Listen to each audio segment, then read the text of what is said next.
V1, the IPF1, and the SEP V2, and this is the base Abrams as well, but you're not going to get to that because, that's the 4 spawns, so you're not going to spawn that, I don't think. There's only 3 spawns per player, of course, but yeah, the SEP V2 being the tank, like the top tank, is I think we used to have the normal SEP before, or just normal M1A2, so that's pretty interesting, but you can't take out the ERA now, so it's not as slow as it used to be. It does have the kind of disadvantage of that extra, commander sight on top and the 50 cal, remote weapon station. Like, it's very useful in some ways, yes, that it's very up high and you can track people and, 50 cal over stuff, but it is an HE magnet. Yeah, it does seem to be a bit of an HE magnet with all those extra modules on top of the turret. We might see a bit of an HE magnet here. StatJet almost gets ATGM'd by Yeah, this is definitely interesting, but Force actually went down to Barlpad already. Oh, wow. M1A1 versus M1A1 violence down there. Yeah. Somewhere in the middle, but Niffer actually gonna come back and take out Arseni in the return, so 1-for-1 trades in that middle area. So nothing. Ooh, he doesn't peek the corner. I thought Niffer might peek it. Yeah, they're definitely looking for that angle, but you both got to be careful here because you're both in M1A1, so you can pet each other's turrets. And a great shot loses that fight from Barlpad onto Niffer there. Yeah, and he must have hit him in the ammo rack because that was a pretty clean no, shot. definitely. That's the problem with Houston. The loader side has the ammo always on the M1s, so it's kind of a disadvantage. I mean, basically Niffer had to kill Barlpad's like gunner commander there if he wanted to before he shot. But, he loses that trade because his Emmerich gets blown up. But we also have Grizzer taking out Barbie Girl in the Merkava over there as well. So a lot of 1-for-1 trades right now. Back and forth, back and forth. But, I mean, we see, definitely a difference. We have DODEC with, the 2 America players. We have an Israel player, of course, playing on one side of the map. I think he's actually playing the park with Israel, which is interesting. I've not seen that in a while. But personal preference is the game, the name of the game, basically. Yeah, sometimes the personal preference can also throw your opponent off guard as well. So that could be. Oh yeah, definitely. But I mean, we have an interesting fight as we've got Grohotar has actually picked Russian play over here in the city, which is kind of interesting. I haven't really seen that, but of course, also the 99s are a good choice over here as well because they're not that bad at brawling up close like this as well, especially with their ATGM and HE loadouts. But. Ooh. I mean, Force has to be really careful about Arseni there. Yeah, Arseni almost got an angle on Force. Oh, and that was a interesting shot into the side of his turret, but I think he just scraped a crew member. Yeah, only gets radiated. Just lost his loader though, and Arseni needs to watch out here. Niffer will track him, but he's able to kind of get out of the line of sight there, and I think he might. Oh no! It's such an awkward fight. Yeah, hits and the ERA. Force actually gets ATGM'd and the engine can't move anymore. Arseni loses his autoloader though, so Force actually does have the advantage though. He's going to be alive, but he's probably going to get shot in the back of the turret by Barlpad, I would assume. And down he goes to Barbie Girl. Yeah, Barbie Girl will actually finish off Arseni from the park. Nice shot by him coming through those buildings. And I mean, this... It's a very passive little standoff that Grohotar and StatJet are having over here. Yeah, it's reminiscent of Park in a lot of ways. Yes, most definitely. They're just trying to get the shots on each other's little commander hatches or commander sites. Yeah. Barlpad seems to be in trouble though. Niffer pushing very aggressively, getting an engine shot onto StatJet as he comes for his buck, but he gets taken out in return. Too far back on that shot. But Grohotar coming back instantly with the trade behind. Cleaning up the kill, making it an even match up again, but then Grohotar, taking out StatJet does mean that A is exposed. Yeah, we've lost a lot of players already on both teams, and I'm wondering who will run out of spawns first. It really feels like nobody's going to be winning this on caps, because I mean, A is about to just get capped by DODEC now, but no real big ticket advantage in favor of either team. I mean, there is technically, but it's not that substantial at this point, so this I think is going to come down to whoever kills more people earlier. Barbie Girl and Grizzer here in Park, or just roughly around it, playing sort of footsie, if you will, kind of trying to figure out if they can get an angle on each other, but it's going to be very difficult. There's not a whole lot of places to overpressure that turret, I feel like, on that Merkava, especially with how narrow it is as well. It's an even harder target to hit than most general MBTs. Yeah, and it has some composite on the the front of the turret as well that will just eat any HE and ATGMs pretty well as well. So it's going to be an uphill battle from Grizzer there. But again, Grizzer can launch ATGMs around hills, so he's got at least that advantage, even if he can't do necessarily any damage. It's definitely something you don't want to get hit by regardless, just in case. Yeah, no, definitely your best bet there is trying to overpressure, I would say, the driver in the car, but he's kind of on the wrong side for that since, he's on the top of the map. Mm-hmm. So he'll have a harder shot for that, but, Zatchet's looking for the little shot through the window there, but he actually gets breached. What a shot by Niffer. That was a pretty impressive Just perfectly timed. I mean, you couldn't actually see him. You only saw his marker, but he perfectly timed that as he peeked. Zatchet knows he's in really, really big trouble, but he's not going to get away. No chance.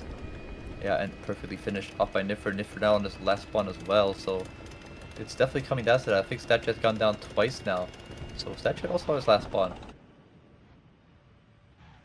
At least I think so. I'm pretty sure he only died. Yeah, he's on his last spawn now on the VT4. So this is coming down to the wire for both teams. I mean, DODEC does have, cap advantage. They're going to be able to bleed those tickets down to tie them out in just a few seconds, about another 30 seconds, I would say. Barbie Girl and Grizz are really not progressing at all in this fight, but that's on DODEC's advantage. They got the cap advantage. He can just sit there. Oh my goodness, and right oh as my you god, say what that, a shot. The SAP, I think the SAP HE round came out to play. N322. No, I don't know. No, that was a dart round. That's a dart he just perfectly round. planted that into the, I would say, into the gunners. The gunners up. Was it the gunner side? Yeah, for that TADU, and got nice balling to kill both crew members. Barrel pad just aiming a bit too low there, and just losing his fire control system, I think, and that's what ended up making his shot go low. I think he had that lined up pretty definitely, well. And he also has lost his horizontal force. Going to come in for the finish, not risking it, but which is a good choice there by Niffer to not over peek into Barrel pad, of course, because he has that player for Statchet pushing down on top of him, so he needs to pay attention to that force just coming in to clean up. Barrel pad going to go down. I think that was his first death, no, second death, so he's also on his last spawn now. So I mean, this the amount of people on last spawns this game. Niffer actually has lost his barrel, but Grohotar may be able to support him, of course. Niffer actually goes down to Barrel pad coming out of spawn. So he's going to be out of the game. Niffer out of the game, actually. Okay, that's the first player down and out of the match. Grohotar is in really bad trouble. He just got 2v1 against him. He's probably going to go down here, I would guess. I mean, Barlpa just has to have a little bit of patience. Grohotar has to make a play. I think he just shot into the building. But he's going to out-reload Statchet, maybe. Or did he lose something? Ooh. Oh my god, Statchet actually gets the kill to Grohotar. And so that's not good at all. Down as well. I'm not sure if how many more spawns Grohotar has. He might be on his last spawn at this point.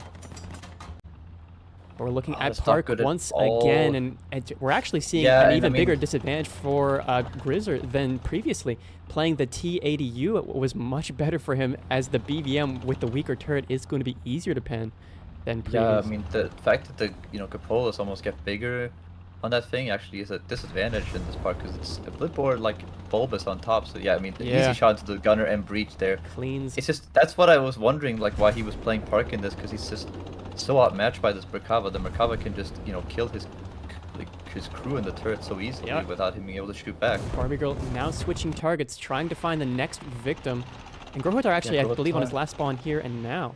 No, he's actually on his second spawn. Oh, he never died in that TADU. Oh, wow. So he is actually got the advantage here. He can play a little bit. He needs to be aggressive and try to finish off one of these players, because there is 2 players on this enemy team on Voyager that are on the last spawn. But Force also just went down as well. Oh, no. Which is not good at all for DODEC. They have the ticket advantage, but 3 minutes left. There is enough time to bleed. Yeah. And I think this might actually go in the way of Voyager, unless Barbie Girl can pull something out here, because Arseni is... No, Barbie Girl gets engined, and down goes Barbie. Again, not in the best version of the Merkava, to be fair, so there's still a chance, but at the same time, yeah, Grohotar's lost his barrel. Also being breached here. Oh, he might be able to light the ZTZ on fire? No, he wasn't able to. No, he cannot. And he's actually just left the game, because he realizes it's over, because they're just losing too many tickets. Yeah, look at that monstrous ticket bleed. Barbie Girl, the only one left, and ironically, the only one who really, or the one who had the most impact in that match as well. But we'll go down to Grizzer there. And that's going to be Voyager taking the first round out of hands. All right, getting into the match here. See what they spawn. We're seeing the T80U from Grizzer, so he's sticking to his guns there. And Park Statchet on the other side of the map. Going to be using the ZTZ 99 Barlapad with the Abrams, not bringing up. Interesting. Barbie Girl actually has been replaced by Pentagon and Joy, playing China there in the Park, I would assume. That is an interesting development, considering Barbie Girl didn't necessarily do anything wrong. Yeah, didn't do too bad there. But maybe they think that the the VT is going to be a more advantageous vehicle. Ooh, Oh, but nice shot by no. Grohotar there. The I mean, just exposed peeking around, side. Getting the double he's gonna track is double a track death him, yeah. sentence. Yeah, it's going to be a Yeah, perma this is just driver. an easy finish off. He's gonna reload and shoot, and the driver's gonna be replaced. An easy first kill there for Grohotar. Just a kind of an overzealous peak by Satchet there. Grizzer has lost something as well, it looks like. And I think that might be over in the park area. I think that's what he was playing it last time, so I think he might have lost something into that, VT4, maybe a B. But he's got a player. I mean, Forza is just full pushing around the 7 line. Gonna finish off Grizzer. Instantly gonna be able to get that decap on C as well, so maybe they were gonna stop that ticket bleed even if the enemy team might have the advantage right now. Oh no, they don't even, so they're actually going to cap every single point at this point. But I mean, This is kind of is not in a unheard good of. spot at all. I don't think I've ever seen a Yeah. team get triple cap this quickly in a match. Yeah, Force not in a good spot either though, but Arsenia needs to be really careful of that guy on B to push up on him as well, because I mean, he's gonna get sandwiched between 2 players if he's not careful. But then again, Force of course does has to have watch out for support. that respawn with, you know, Grizzard gonna come back in. Yeah.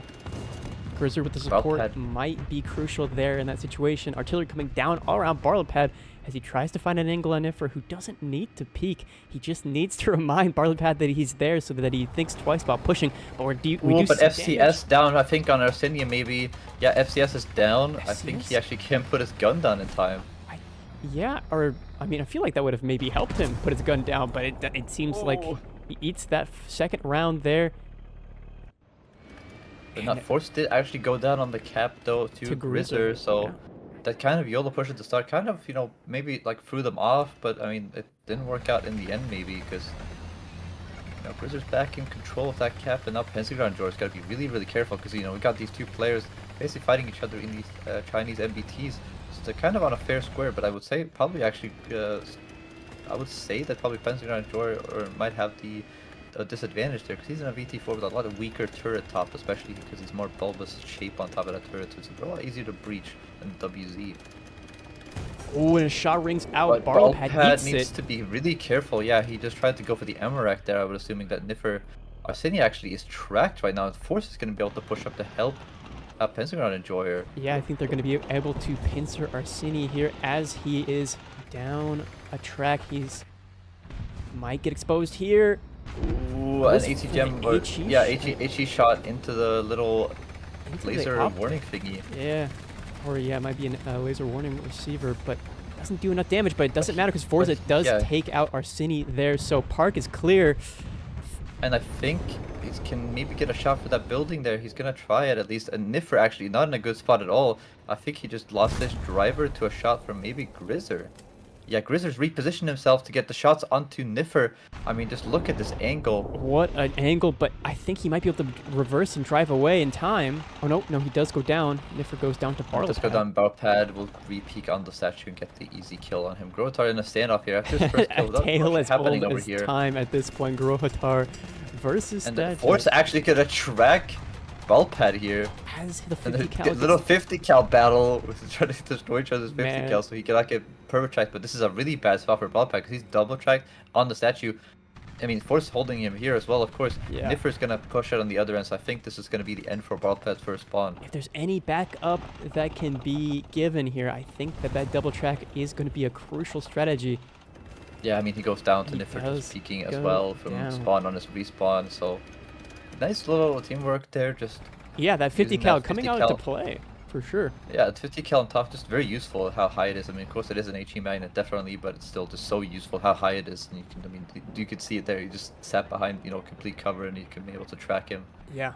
And there's nothing he can really do. Pentagon Enjoyer, I wouldn't say he's at a big advantage there with TADP VM in that close fight because his sidearm is so much weaker. But Force gotta watch out for that shot through the building from Asteni. Doesn't connect it though. You know, a little bit of a gamble there to see where you can shoot for the building or not. But it does But seem as though he's the got to be players- really careful though as well. Arseni kind of alone here because there's only there's only a single player towards A with Barlepad over there at the back line. Yeah. Arseni might get caught out here as well with Statchet running over there. And it looks like we have a change from Voyager. They're going to send Barlepad up the 7 road aggressively to try to maybe get behind that VT4 too. Ooh, it might Throw them come off to a a head bit. here. Statjet and Grohotar, but Grohotar's pushed so far forward. Really, it's it's kind of putting Statjet in a very poor position. Yeah, I've never really seen a battle Oh, here, and he to be misses honest with the you. And he shot. misses the track shot. Oh no, he's got to be really careful. And that slow Grotar reload has is a going to be perfect punishing. chance. Oh, Yep, that's 7.1 ATGM. second reload. And Grotar can easily spend the time and make sure he hits that shot. With the ATGM as But well, yeah. so yeah, a careful shot nonetheless. Oh, explosion on Oh, and Barrel Pad. Barrelpad Niffer actually holding the angle, and he lost his engine there, rolling into some cover maybe, so he won't get shot back by Niffer. But he's at a big disadvantage as well in his IPM1. Doesn't have the turret armor to fight that step, of course. Pentagon Joy now has a little bit of a saving grace, a little bit of time to keep himself, you know, in the fight, because it looked like he was going to go down to Barrelpad coming up behind him, but, you know, he's been saved by his teammates. Niffer holding that nice long angle on that road. And I think that Barrelpad's going to be in trouble now with another player rotating in to fight him off. Pentagon Enjoyer, yeah, just trying to hold Grizzer, who's now relocated himself to the other sides of the building.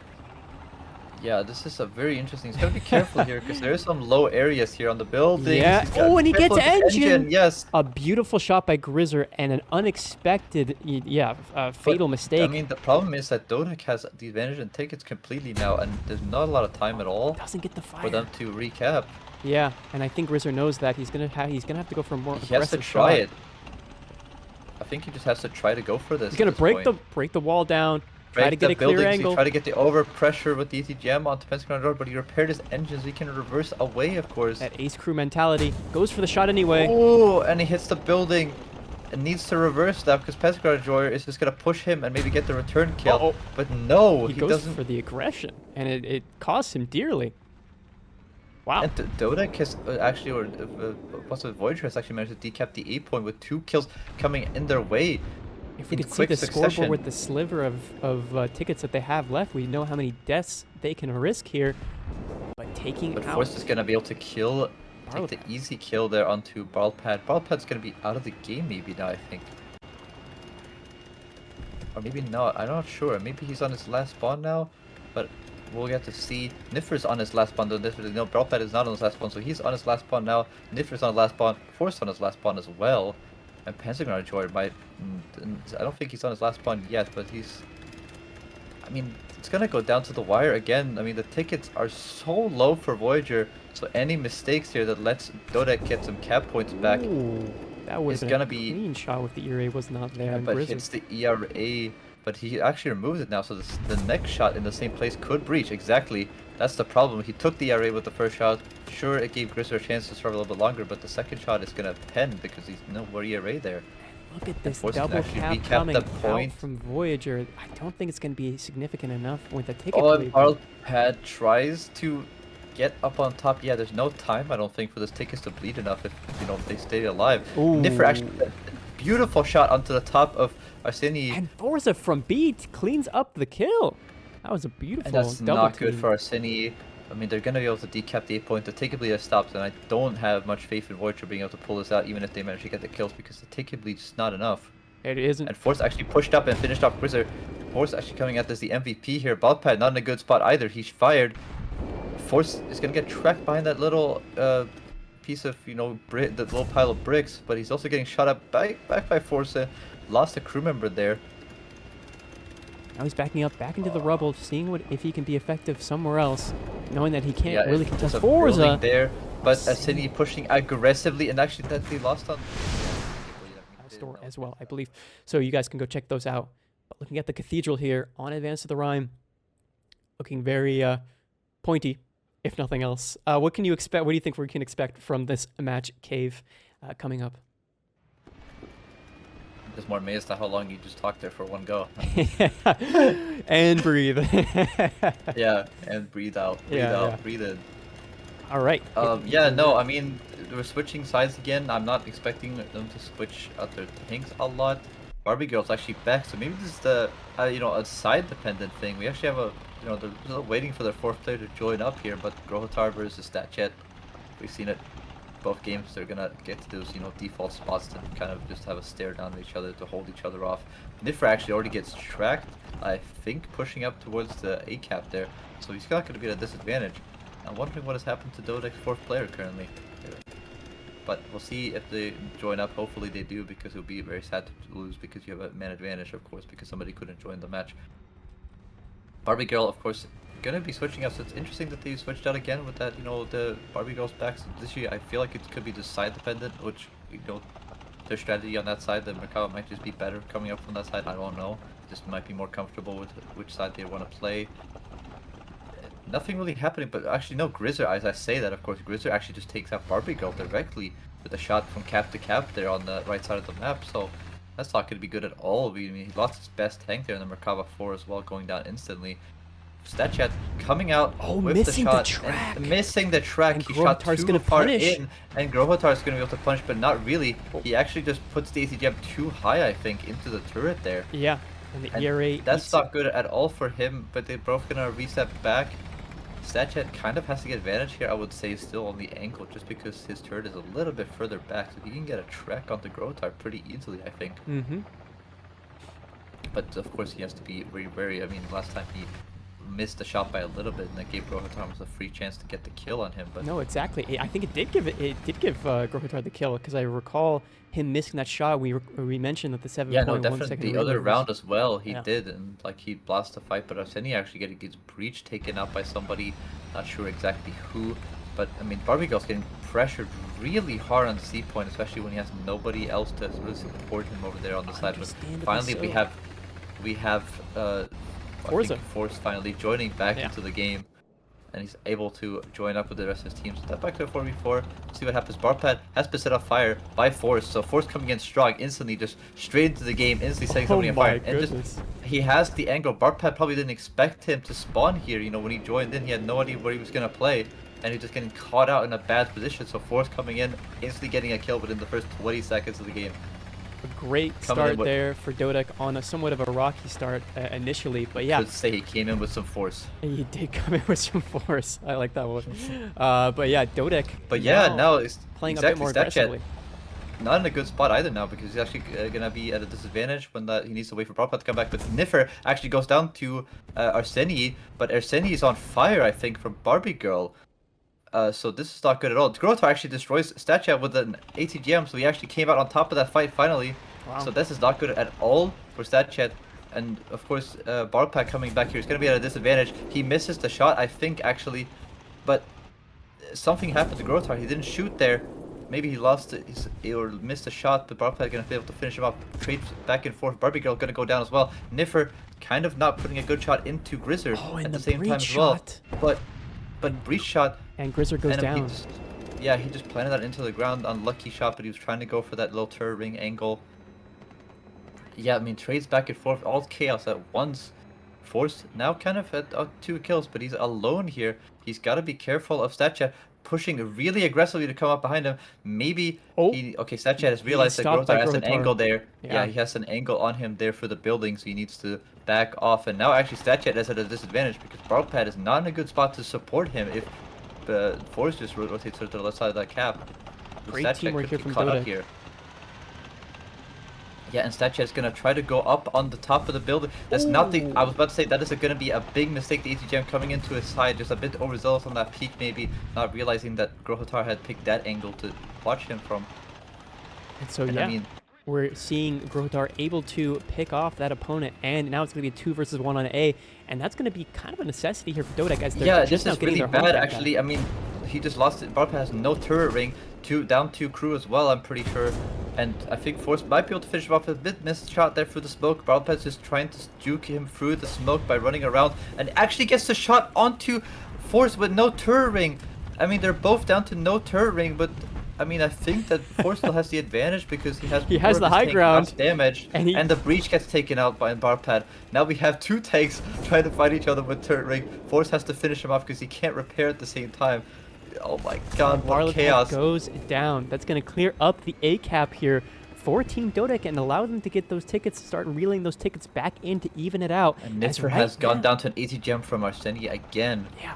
So the ATGM's in the park. I mean, has the ticket advantage here at the, the 6-minute mark. So a little worrisome. StatChat is down to his last spawn. He's got to be really careful. So is Barpad. I mean, both 8 players are down to their last spawns at this point. So any single mistake here can put the advantage into DODEC. But DODEC has lost Barbie Girl. again, that means Barbie Girl is down to his last one, and they're gonna have a free shot at the C cap. So just when DODEC had put the advantage back in their side in the tickets, or in the cap advantage to get the tickets down, they're gonna lose it again. But yeah, And does that mean that Barbie Girl is completely out of the game? I'm not sure, but at the moment, Krohatar holding it down, defending that A cap alongside his teammate. That's going to be pretty crucial. Oh, yeah, Barbie Girl is out of the match. 3 deaths for Barbie Girl. That's not good. We have a down to a 4v3. DODEC, I feel like, had the advantage again, but they're just...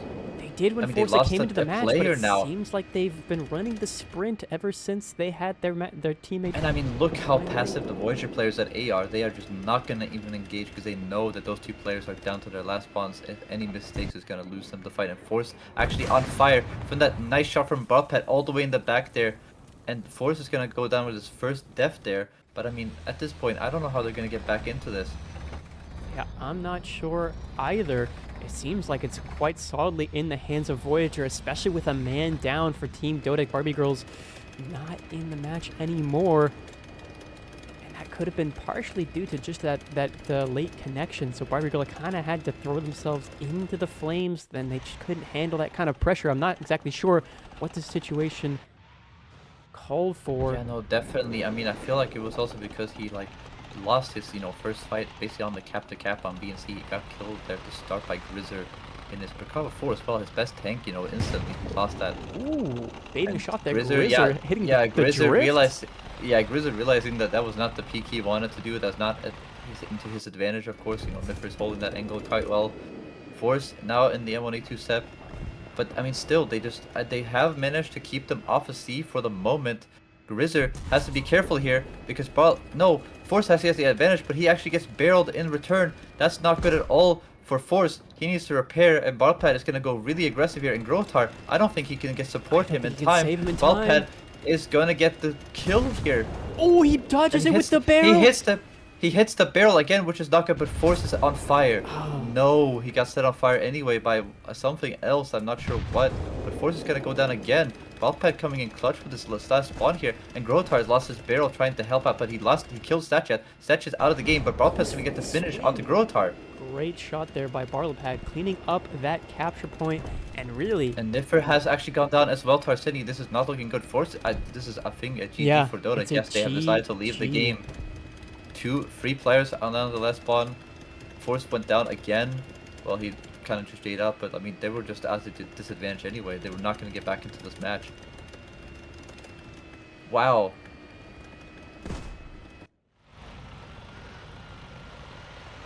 That just went down to the wire once again. I mean, DODEC just losing out on not having the people again. They just lose too many tanks. I mean, they got back into the game really aggressively, but then they lose.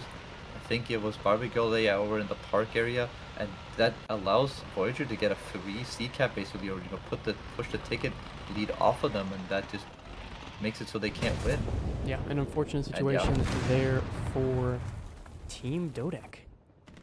And quite a space. Back and forth. It's a back and forth situation.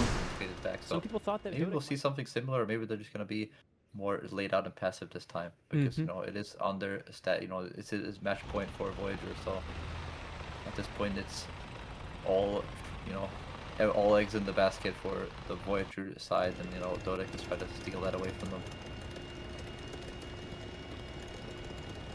But it doesn't seem like we're gonna see Force rushing down that side this time.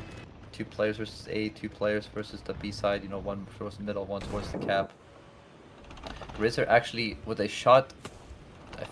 I'm not sure who that was, but actually Grotar is gonna take out Arseni with a shot instantly. He switched to the Merkava now, and Pentagon Enjoyer shooting AC gems over that little hill at what's it gonna be? Pentagon Enjoyer, yeah, Grizzer and Pentagon Enjoyer are going to be trading some AT gems, I think, there. But, I mean, an early advantage for DODEC, though, with that first kill, especially on the A side of the park. It's going to allow them to have the advantage, and a missed shot from Ballpad there, just scuffed into the hitbox. And he's got 2 players with him here, and nobody to really support him, I don't think. Yeah, no one to really support him, and that could be a dire situation. Yeah, Force is really aggressive with Barpad here. Niffer's looking for the angle, doesn't want to get shot by Grizzer in the back, of course. And Force is actually going to go down to Arsini, coming in with the reinforcement with a shot through the buildings there. So this is not good for Niffer. Niffer has to back off now, I think. but he takes out the barrel of Arseni as he comes in, so Niffer's gonna stay alive for the moment now, pretty safely. And Balpad's still in not a good spot.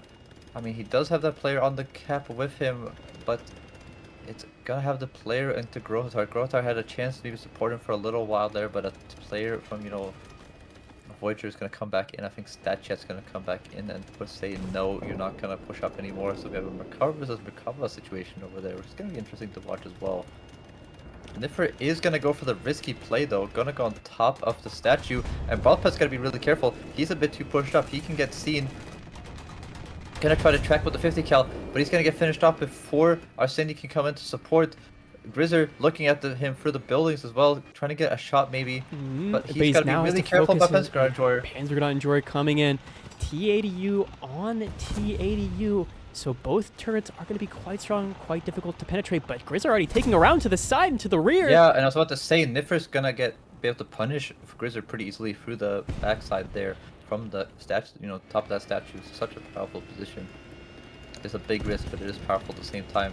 And Balpad looks like he's gonna spawn back towards C to try to deal with Panzer Enjoyer before he gets to a big advantage. Niffer pushing up basically for free into the back of Arseni now because of that, because there's no player to counter him on A. And a free kill for him because Force pushed him back after damaging him. Grohotar and StatChat just chilling. Just chilling out, you know, watching each other. But Panzer Enjoyer seems to be coming down at the advantage towards Balpad and Grizzer here. Oh, man. And he's gonna be able to get the double. do some damage. Can he get the collateral? I mean, maybe he gets the collateral! Oh my god, oh my god, the collateral actually coming out. I was a bit surprised there that, what's his name?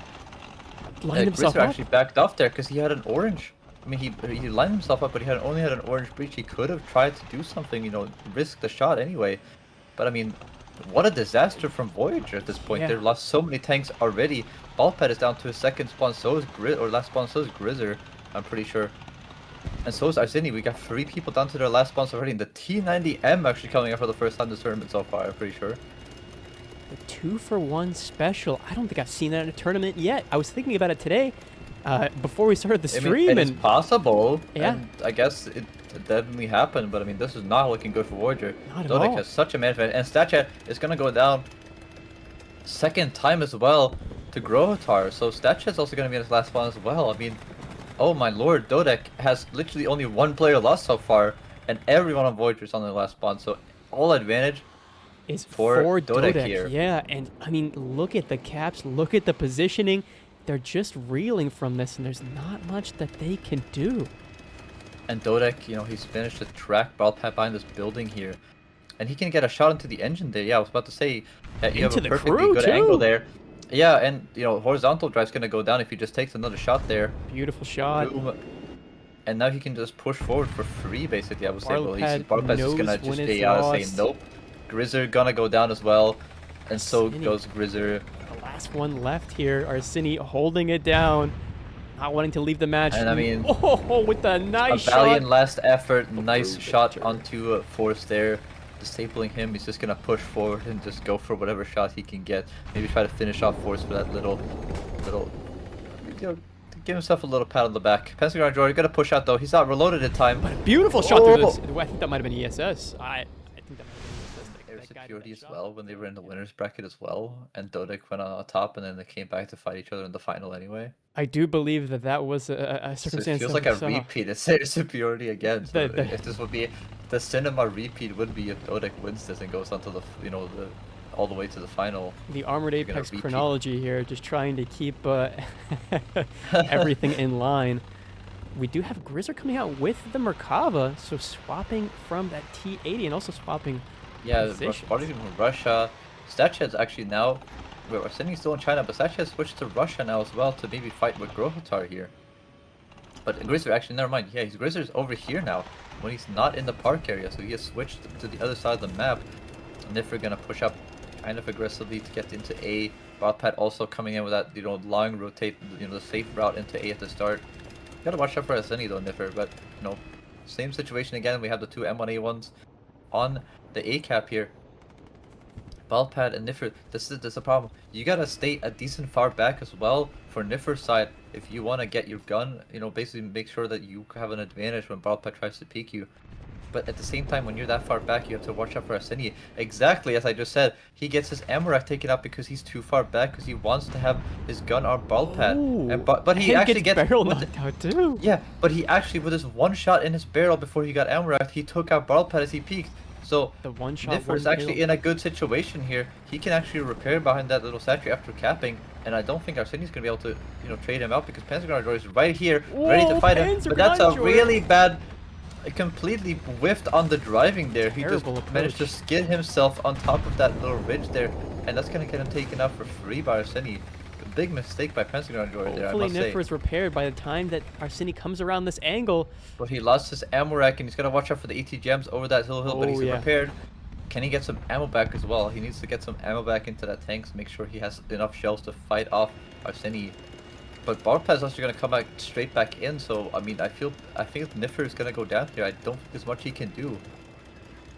Because I mean, he cannot support himself at this point. Yeah, I don't think that there's anything that he can do either. I was about to say, yeah, Niffer is going to ESS away. Pentagon Joy is going to come back. He basically has to stall for time, Niffer, until Pentagon Joy can get an angle onto Arseni to just keep him away. But Niffer actually does go down to Arseni through that ESS and smoke. So yeah, definitely what I expected him to go down. And not good. I mean, the Ace are going to get decapped. But still not a strong start here for Team Voyager. DODEC, with that chunk of tickets out, is going to be putting a lot of pressure onto... Yeah, but Pentagon Enjoy is not in a good spot either. He's getting shot at by Barpad now, I think, as well. At the same time, he has to make a move, I think, onto Arseni. He's got to choose, and he's got to choose quickly. But we're seeing the rotate here from Arseni, trying to get a different angle on Pentagon Enjoy. Takes a shot. Yeah. Important to note as well that the DODEC has actually taken, you know, the force is pushed up next to those buildings, next to the park there, and he's actually keeping the Voyager player. But Grizzly is actually going to go down to Growtar's ATGM as well at the same time. So advantage back on A, I would say, in the favor of DODEC. Growtar's got to be really aggressive here to get around this building before... Oh, maybe that's the path I would have taken. But he's going to push straight up because he needs to watch out for the spawn behind. So, you know, Balpaz in a lot of trouble here, I would say. Niffer's going to be able to come in and help him out. 2 versus 1. Arseni actually went down to Niffer as well at the same time.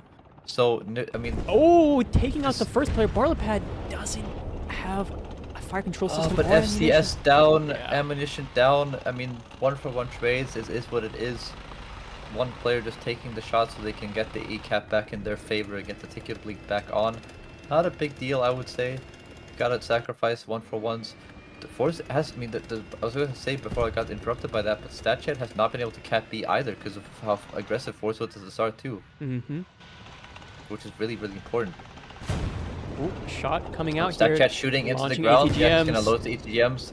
He sees what Niffer is trying to do. It's coming. Niffer realizes that he... I think a little bit too early. And he needs to watch out. He lost his gunner there. Might have his crew back though. Force has got to watch out. StatChat still has a gun. Maybe not FCS, but he still has a gun ready. And that ERA is going to not eat it this time, actually. Yeah, perfect shot right under that ERA. I mean, I don't think he J'd out before he even... We didn't want to give him the satisfaction. Because it said he died to AVSD Sable there. Because I think he J'd out there. Sable kill, guys, trust. Yep. Arseni... I mean, Arseni is just... he's cooked. Yeah, in that position, there's no way for him to run or hide. And he's got 2 Abrams looking at him. He just tries to back up into the rock. I mean, there's nothing he can really do to get a kill there. No. StatChat coming back in. I mean, just DODEC, just very. I mean, Grohotar kind of just winning that fight versus Grizzer, really just threw A back into DODEC's favor there, and the fact that the Voyager couldn't take the B cap at the start at all because of how you know, Force positioned himself really just detrimented himself because I mean the ticket bleed was on them from the start, just from the home caps. And Grizzly not in a great spot here either. I mean, he does have kind of the advantage because of how his tank is angled with the Merkava, with the turret in the back, but I mean, he has 2 players here. Gonna come down towards him. Popping ESS for the retreat, yeah. Oh, and he does the shot to the smoke. Beautiful gets shot. the track on Grohotar. Might go for lower plate if he has the angle. Doesn't seem like he does though. He's just playing in the smoke, using thermals to guide himself through, but it doesn't seem like he's going to be able to do anything else to Grohotar. There's just no time for them at this point. There's just Yeah. They lost tanks. They have no map control. I mean, Panzer Joy finally goes down, I think, for the first time this game. A little bit of But oh my traffic god, issue there, and that that actually traffic issue, might. and the shot through the smoke there by Nifra, I think he threw ESS just perfectly into that, third area stat chat. He's completely out of the game. Grotar gonna finish him off on the other side of the map. And that's going to be not from the other side of DODEC the map, with just- wait, what a successful try-by, round actually. 5 ticket bleed.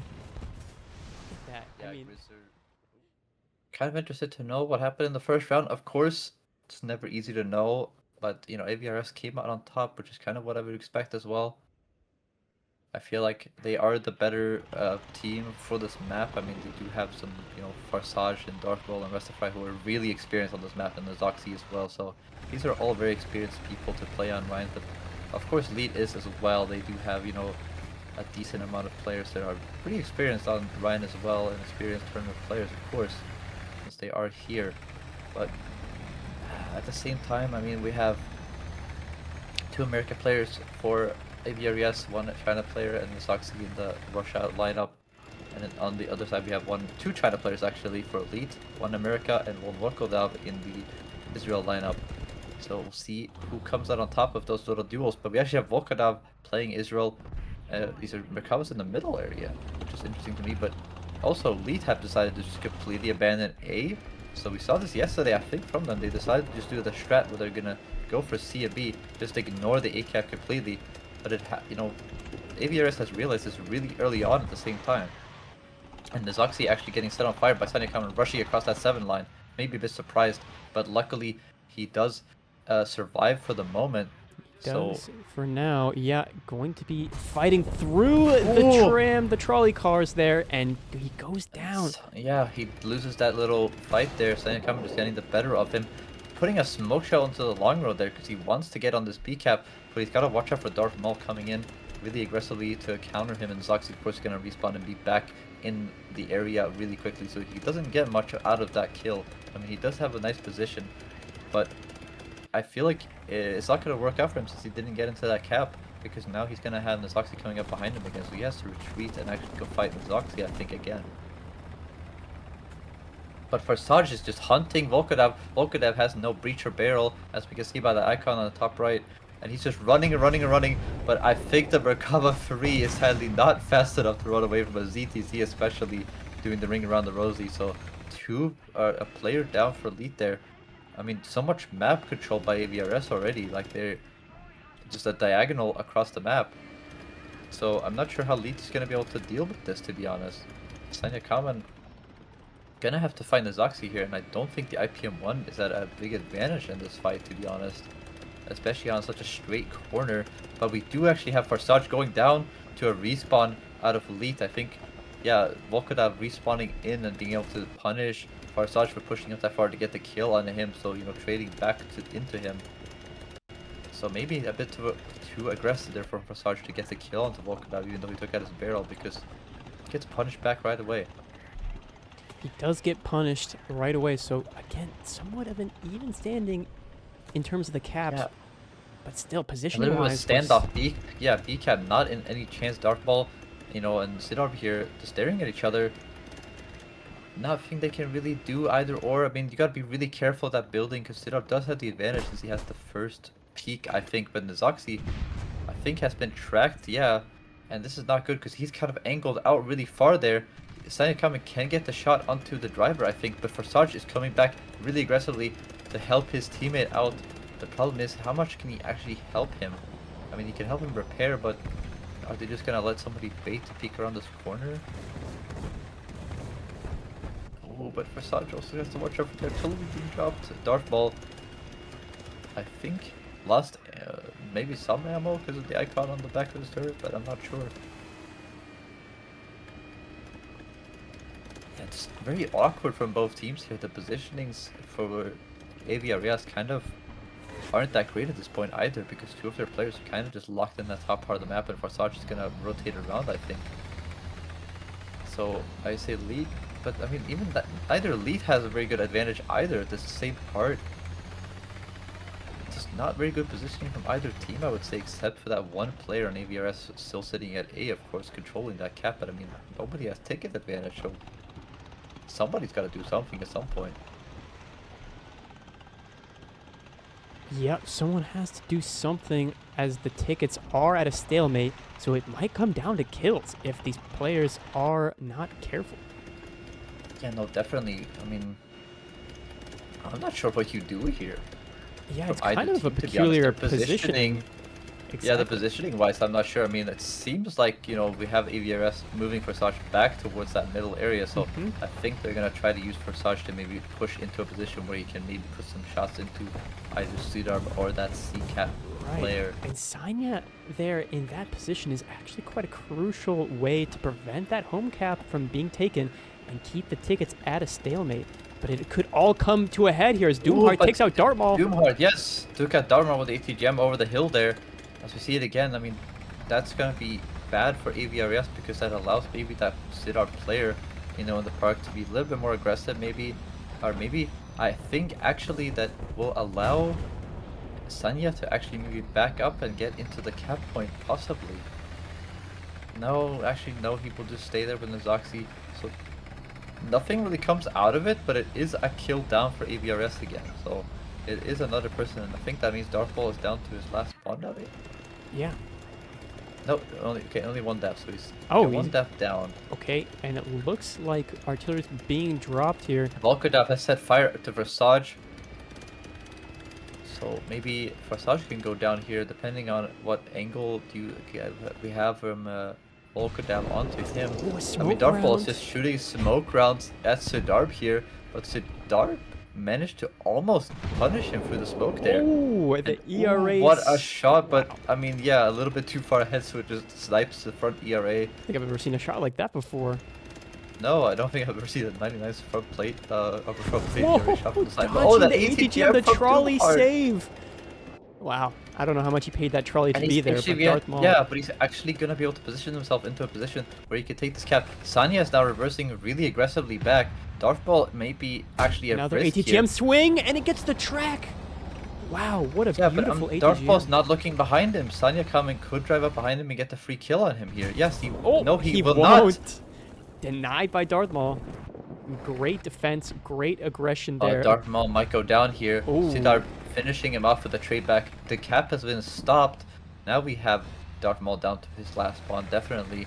But they lost that good position that we had. And Rastafari is actually going to go down as well Yeah, to and Volkodav. Look at the chunk of tickets that, I mean, I'm calling it a chunk just because of how close it is already, but look at the tickets that LEET has over ADRS. It could, change in any moment, but the decap on A is going to be critical, and that's going to bleed even further into the deficit But of Volkodav at the ADRS. same time, he only decaps. He's going to get the ticket lead, but he has to retreat again because he's alone over here at A once again. So maybe even just, it looks like he could take that 8 point. He really can't because, I mean, he had this China player moving in Farsad. Not sure what happened to that shot there, but Just got he hit had by to the move in. multiple sets of the barrel, I guess. Yeah. Oh, but shot coming out of Doomheart there, trying to find him through the smoke and all the buildings, just shooting at the markers, of course. A shot actually came up from back from. Oh, but the ERA hit again on Doomheart, not gonna do anything, and he's actually at a disadvantage now. I would say for Saj, he's not in the great spot because he has to peek out a lot more than Doomheart does because of how the angles work. Because Doomheart is much further away. Yeah, Doomheart's further So away, and he the has to- ATGM is zooming into the optic there, trying to get a lucky overpressure shot, but just And cannot. Rastafari actually connect. super aggressive here. I think, yeah, Volkodav went down again to Rastafari, so down to Ooh. last spot. And I mean, Doomheart's not in a good spot either. I mean, that shot for the area kind of didn't do much damage, but It did Rastafari make is so it. aggressive. I mean, he just respawned, cleaned up Volkodav, and he's already here within like 40 seconds of him spawning again. Yeah. And Doomheart is now in a lot of trouble. I mean, there's two players over there on the C-cap, but I think... Oh no! He gets his ammo rack taken out by Volkodav on the respawn. He has 1 round left, maybe in his gun. One in the chamber. Oh. Oh, no, I don't think he even has that. I'm not sure. Doesn't seem like the reload animation is I think he completed. probably has 1. It's a little bit buggy in the spectator view to see what ammo they have, but he's rushing straight in. Darth Ball actually takes out Doomheart. He gets pushed into a bad situation. Sinekamen is too far away to help. And it looks like AVRS is gonna be able to clean this one up because, I mean, they just have the advantage on spawns, I'm pretty sure here. And Darth Ball is on his last spawn technically, but he isn't an M1A1 versus a SEP. AVR, it does have the advantage on the turret armor, definitely. He's got to watch out though, because Sanyakawa is probably going to try to track him so he can maybe allow his teammate to shoot him in the back. And I'm questioning what Sidorf is doing up there. Just kind Yeah, I of, was about to... yeah, what was that? Oh, That it baited shot with the fire turret is a- control system. Wait a second.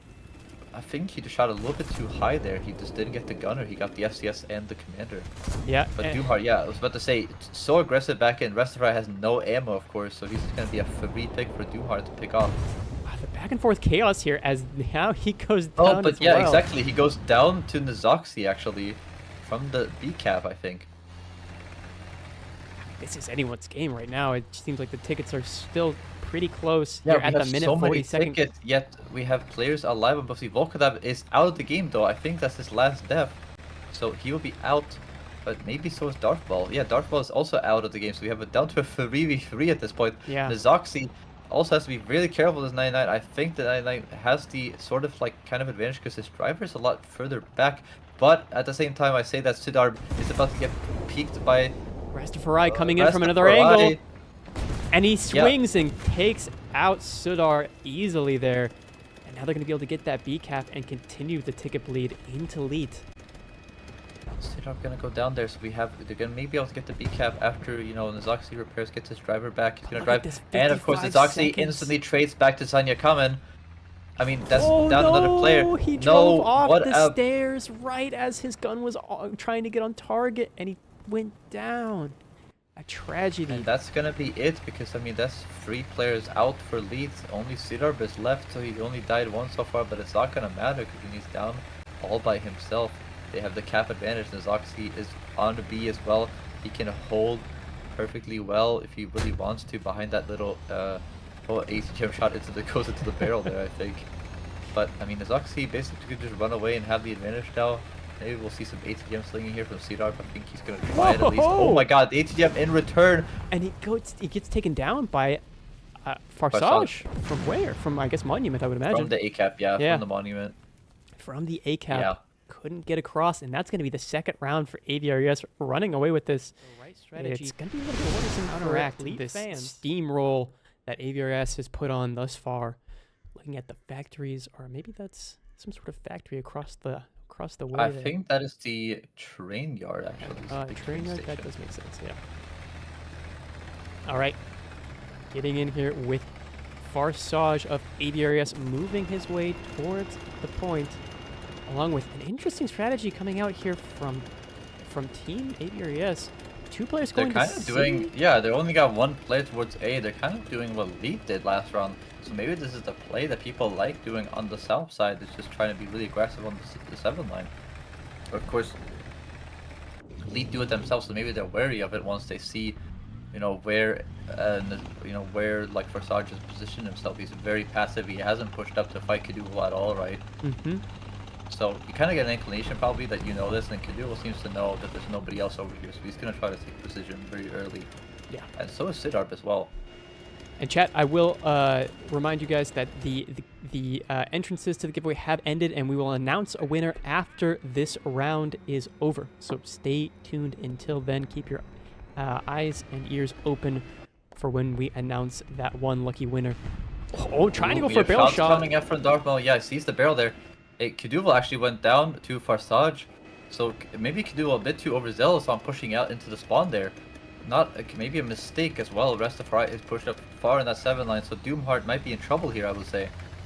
He's got that player on the 7 line right there waiting for him, and then he just pushes when he's all ready for it. And down he goes. Side on in that BT4, he was just not ready for it. So 2 players down for LEET already. Not a good start at all. They are aggressive on A and towards that middle area, but they've lost 2 players, and their home cap is going to get taken pretty early on. This is a really bad position as well for Sidarb. He's going to try to peek into the player on A, I would think. But Farsage set Sidarb on fire. Sanya coming looking for the shot for the buildings as well. Trying to stop their home cap from being taken, but I don't think he's going to be able to do that in time. Backing up, trying to find the right positioning here. As we Not see good. I mean, Doomheart going is, yeah, down on the 7 line here. This could be a critical moment if Rastafari Rastafari is ready for it. Yeah, Rastafari Ooh. is ready for it, and he has the cap on his side. Sidarb also lost his barrel on the other side of the map. Kadubal actually taking out Farsage, so getting the trade back on the other side of the map as well. Yeah. So a good good thing for LEET to come back into this. Popping Rastafari smoke. really aggressive here, popping smoke. He's gonna try to play the smoke card, I think, and just try to make Doomheart miss the shot because, you know, he has the reload on him. But Doomheart doesn't want to play games here. He's backing up, playing it safe, waiting for the smoke to disperse here, as he knows he doesn't want to risk it, especially with the ZTC platform Yeah, he's and playing he's with. pushing. Wait a yeah, second. Pushing back. An angle here but from the Sanya. but Oh my goodness! my God, what a through the shot. building, through Park, and all the way downtown, leaving his opponent Rastafari 6 feet underground. Great shot from and the Sanya. ace jam now going to be loaded into Darth Ball. I think he just missed that one. But Darth Ball actually pushing aggressively back. Oh, just two into the ERA the third, but the barrel taken out by somebody else. Yeah, from Farsaj out of spot as well. From downtown back to him. Kiduval going down again, and that's going to be a shot into the one of the gunner horizontal drive there, but he's, I mean, from cheeky shot to cheeky shot here, Sanya getting with the punishment that you know. He's on fire. He realizes he has to away. move. He's gonna go down. Yeah, he didn't lose his engine, so he has to move. And Farsaj doesn't see him, I don't think, anymore. Probably the marker's gone now. But I mean, he's very like damaged and on down to 2 crews, so he has a lot of time to get taken out by Team AVRS in return. At the same time, Sanya does, yeah, he's looking like Farsaj is looking for the shot. He doesn't realize that he hasn't moved, I think. Okay, maybe now he realizes he's somewhere else. Okay, wait, he actually takes down the building. He took down the building.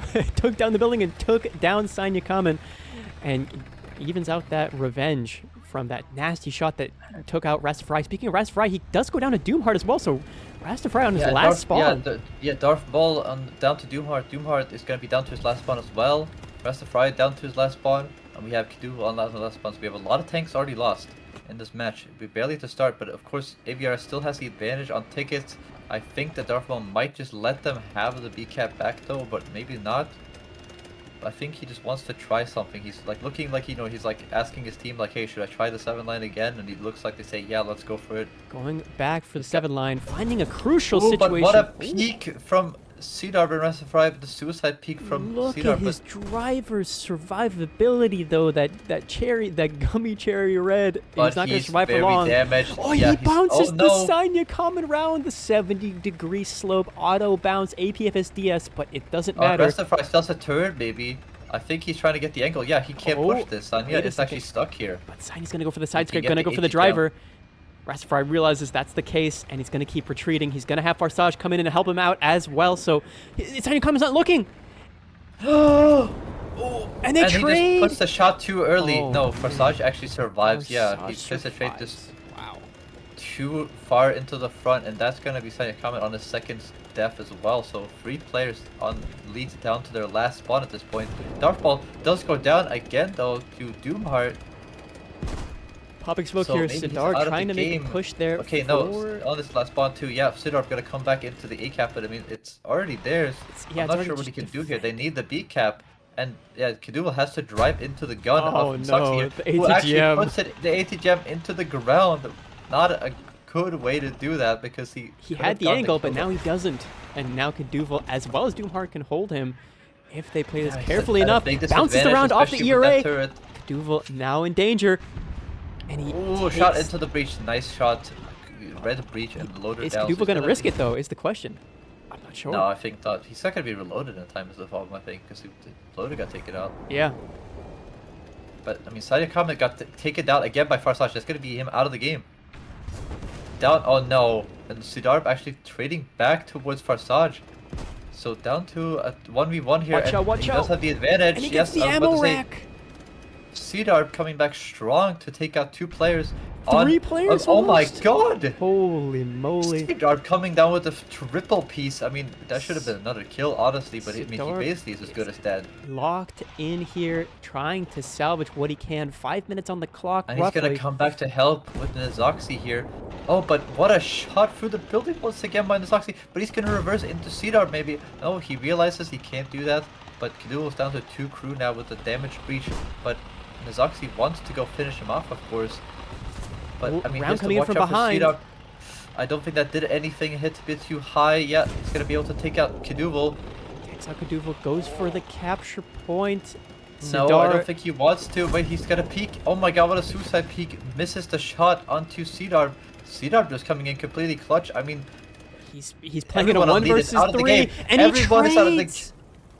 Oh, and he trades. Oh, But his team is all gone. What a great What? last stand by C-Dog, but I don't think this is going to be possible. yeah. No, I mean, LEET getting knocked out very quickly. But look at Sidar, 4 kills. It felt like 50.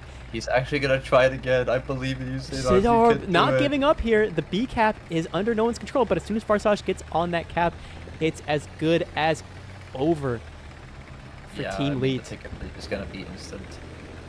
See single man ticket bleed. You And see there's how the much ticket it's bleed. just chunking him out, taking big bites out of the remaining tickets. I mean, he's not even going to make it to the B point in time to even start capping before it's already over. Just going to go for the suicide peak, I assume. Going for it. Oh my goodness. Bounces the shot. He's running it down Oh. main into Park. And Takes out the that shot breach. is In terms of the teams, has chat chosen their favored team? definitely looks like Oh Wasted my Time goodness. is coming out with that massive advantage when it comes to the points. Wasted time. 2.5 million for wasted time. 792, 93, 94, 95. We got to 100 people for wasted time. My goodness. And Do you think chat bet all because they saw that they got around yesterday at least? yeah, yeah, I think that might be the case. 5-6 here, 14% with 204 people voting for them. I don't know if the mods want to close Coming the out with Celivero prediction, with but that might Japan be there for wasted time. So we have a first Japan player of today.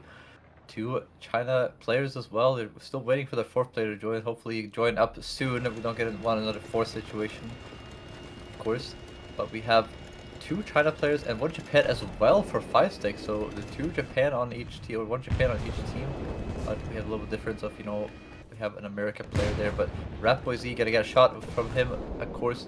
Wikiboy and Celivero setting each other on fire, it seems, actually, in their type 10s. Yeah. And it doesn't look like Celivero's in a good spot here because he's engined. Oh, with his and he's engine peeking almost out there. exposed his autoloader as well as his turret there. And alright, we have 1 Nick joining in finally as well, so that 4th player coming in. So we have 2 Japan players and 2 China players, so no America at all. Down for wasted goes Zalivero. Down goes Celivero, getting just Taken up tension by behind that little Versantos. rock there. Versantos peeking over and getting a shot easily into him, of course. But Evolution kind of sitting here passively. You know, he's got the little fight over here in the buildings with Demon. Demon's actually going to smoke himself, but he's actually barreled by Evolution, I think. And he's trying to stay alive long enough that he can repair. Evolution caring a little bit about the left, but Demon is still not repaired. And a nice shot under the gun there through the smoke to finish him off. Well placed through the smoke there. And he's actually able to push around behind Versantos here, I think. He has a little bit scared about that guy in the park, and he's going to decide to not try his luck, actually, and he's going to just play the position. So even though he got the kill there, he's going to play a little bit passively, I think. Yeah, he's going to play a solid position, and I can't really blame him. You don't want to... I mean, it seems as though these teams have learned their lesson. Both of them kind of ran out in a sprint in their initial matches in the winners bracket, so it seems like they're pacing themselves a little bit more and realizing that this is not going to be as much of a sprint here as it is a marathon. We're seeing some good positioning. Great angle there for Santos. We have Evolution actually taking out Demon on the No, Demon actually... Wait, what happened there? I believe Demon got taken out by Evolution and the WZWZ violence. A bit of fratricide. And we're actually seeing some more violence coming out. Demon. Oh. Yeah, I was about to say they're back to dueling each other once again. Evolution and Demon back in basically the same places where they just had their last fight. Yeah. Still nothing coming out, so he's repairing something there, Evolution. So maybe his FCS or something got taken out. Wikiboy's down a crew member actually on this Type 10. Pushing up, trying to help out his teammate in Zorder over here. He hasn't been able to do much so far, and he didn't the actually manage to have his ATGM is hope cap. more of a hindrance than a help there for him as he tries to sink it through the trolley, but it gets caught on one of the support. And he has to be really careful here. I mean, he's kind of stuck here. He's gonna maybe try to ATGM over that hill again, but I mean, One Nick is in such a great spot here. He was a late joiner to this game, but he will be able to maybe cap this home cap for his team. Oh, even the enemy home cap and actually get a ticket bleed on his side. Zorder looking for the shot, of course, trying to get to maybe some track or barrel onto Ratboy Z as he tries to push up here, but that's going to be really bad for him as he gets AT jammed in the breach and autoloader. He's going to be disabled for now, and he's gonna Repozy is actually gonna reload a dart. Oh. Okay, finish him off. He hits the fire Not the control best system. shot. Yeah, a little bit to the ERA, so most of his spalling gets stopped there, and Soldier's just trying to stay He's alive, waving his wiggling the barrel turret, into him. and this is gonna give him time. Wiki Boy And he actually saves got, his Wiki, I was about to teammate. say, Wiki Boy tracked him, and he put another shot trying to finish off A blunder from Zorder Rat there, but Boys. Zorder actually survives and gets saved by Wiki Boy, so now Zorder is kind of in a great spot in the park there, to be able to push past it. One Nick's gonna be, yeah, it's gonna be a little bit nervous here, I would say, because he's gonna be stuck between these two players. Zorder could try to peek over and try to launch some ETGMs at him, of course. Salivero doesn't seem to have a barrel, and Sentinel's gonna be able to finish him off, I think, if he can just place the shot. Getting one crew member in horizontal drive there. Just needs to finish off before he repairs, which he doesn't. The Zelivero actually has his gun back and manages to take out the engine and transmission, and the track of Santos. And Santos is not cleaning up the kill here, shooting the only place where the Type 10. Yeah, he's still not shooting there, not there. Lower, man, lower. Or There, just to there, the side. shoot there. Yeah, okay, he gets the There kill, you go. but man, that was kind of painful for Santos there. The Type 10 stare off, not good for Wiki Boy though, because as we saw yesterday, the placement of the driver on the Type 10 or Japanese tanks is on the left side of the tank, so it'll be the right side here for Wiki Boy. Ooh, So both get tracked. the problem is that One Dick has the advantage technically if he wants to take the shot into him. Look at this of back and course, forth bait from Demon on Evolution.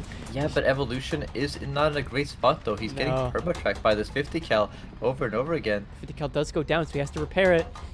Will that be enough time for Evolution to get out of the way? But for Santos here, of course, gonna be doing, playing well. I mean, he's 3 kills already, by the way, and he hasn't even died yet. Demon taking the peak, losing his FCS to Evolution, but it's Evolution The artillery comes down. Artillery. Wow. Or Santos' artillery comes down, keeping it clean for team. Ooh, but team what 5-6. a bounce by Sworder! That bounced off the barrel into the dirt ring of the TKX PSL Libero there, so he's gonna be out of the fight. No turret Rat drive Boys is for coming him. in for the offensive to try and defend his teammate, and I think Zorder's ready for it. This is so weird. We have a standoff at the home cap over there behind Zorder while he's having a standoff at their home cap, but there's nothing really happening. But One Nick actually's been engined. Is he gonna get perma-fired here? I'm not sure. He's on fire still. He's only used one of his FPEs so far, but the problem is this Wiki Boy have I mean, he's just letting it burn forever, just hoping that he can maybe run Wiki Boy out of some ammo. Maybe I'm not sure what's going on here. Yeah, I think you would just want to leave, or maybe he's just waiting for a teammate to be able to come in and help him with positioning. It does seem as though there's a teammate in mid going to be able to try and help. But look at that. We're seeing 5-6 only has one player who's died this entire time. So this is definitely in, even though they're down on tickets at the moment, 5-6 still has, a good chance of winning this And Wiki out. Boy actually lost his engine in return now as well, so One man. Nick and Wiki Boy are just trading engine shots to each other. Yeah. Evolution, not in a great spot here. I mean, he did get traded out after getting Demon by that artillery strike being tracked in it.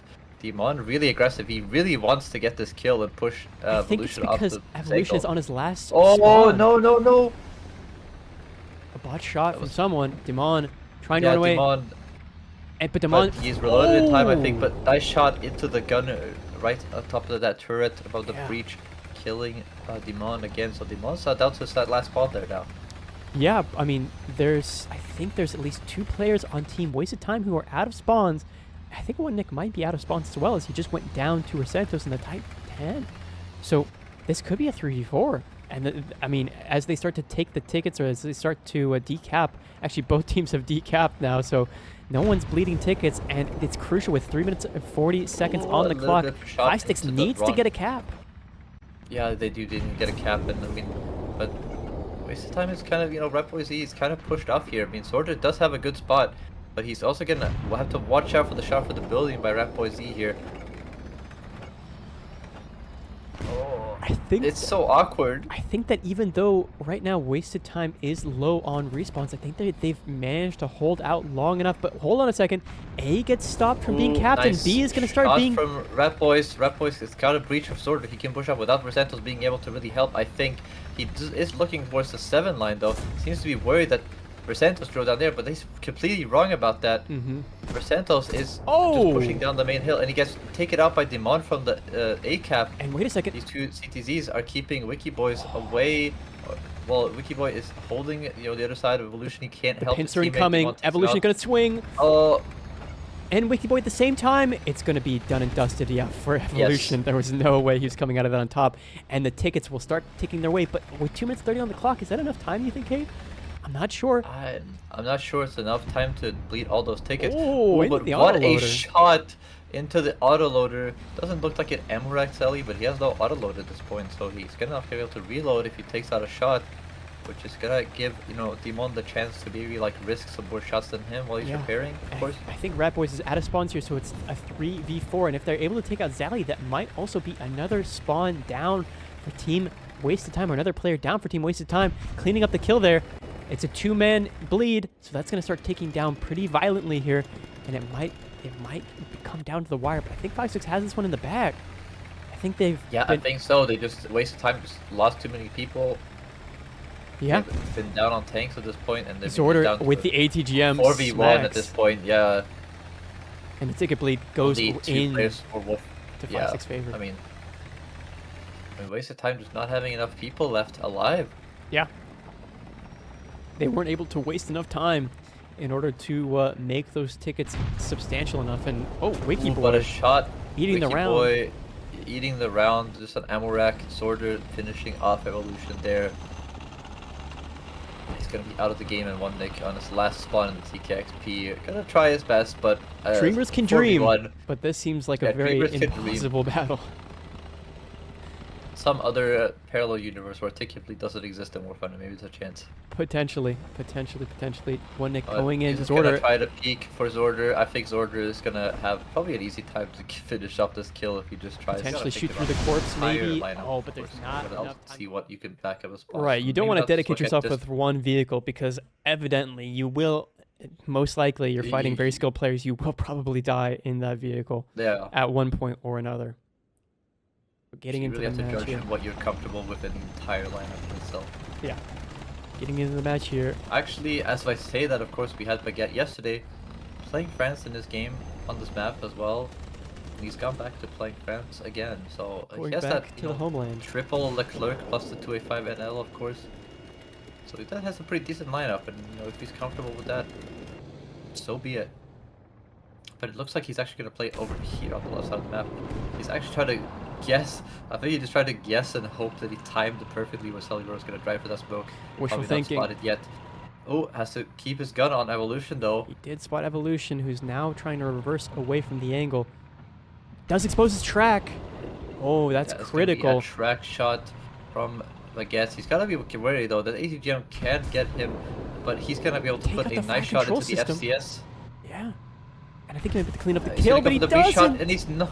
He He gets traded back, he gets the breach shot, but he doesn't lose any crew. And Wiki Boy also going down to Celivero at the same time as well. Celivero switching out of Japan into America, getting a nice kill onto that TKX. Kind of unexpected, probably driving towards the middle, didn't see it coming. Oh, an Being ATGM breached. smacking Oh my. the turret, but it doesn't overpressure. Surprisingly, I think it might have just hit the 50 cal alone.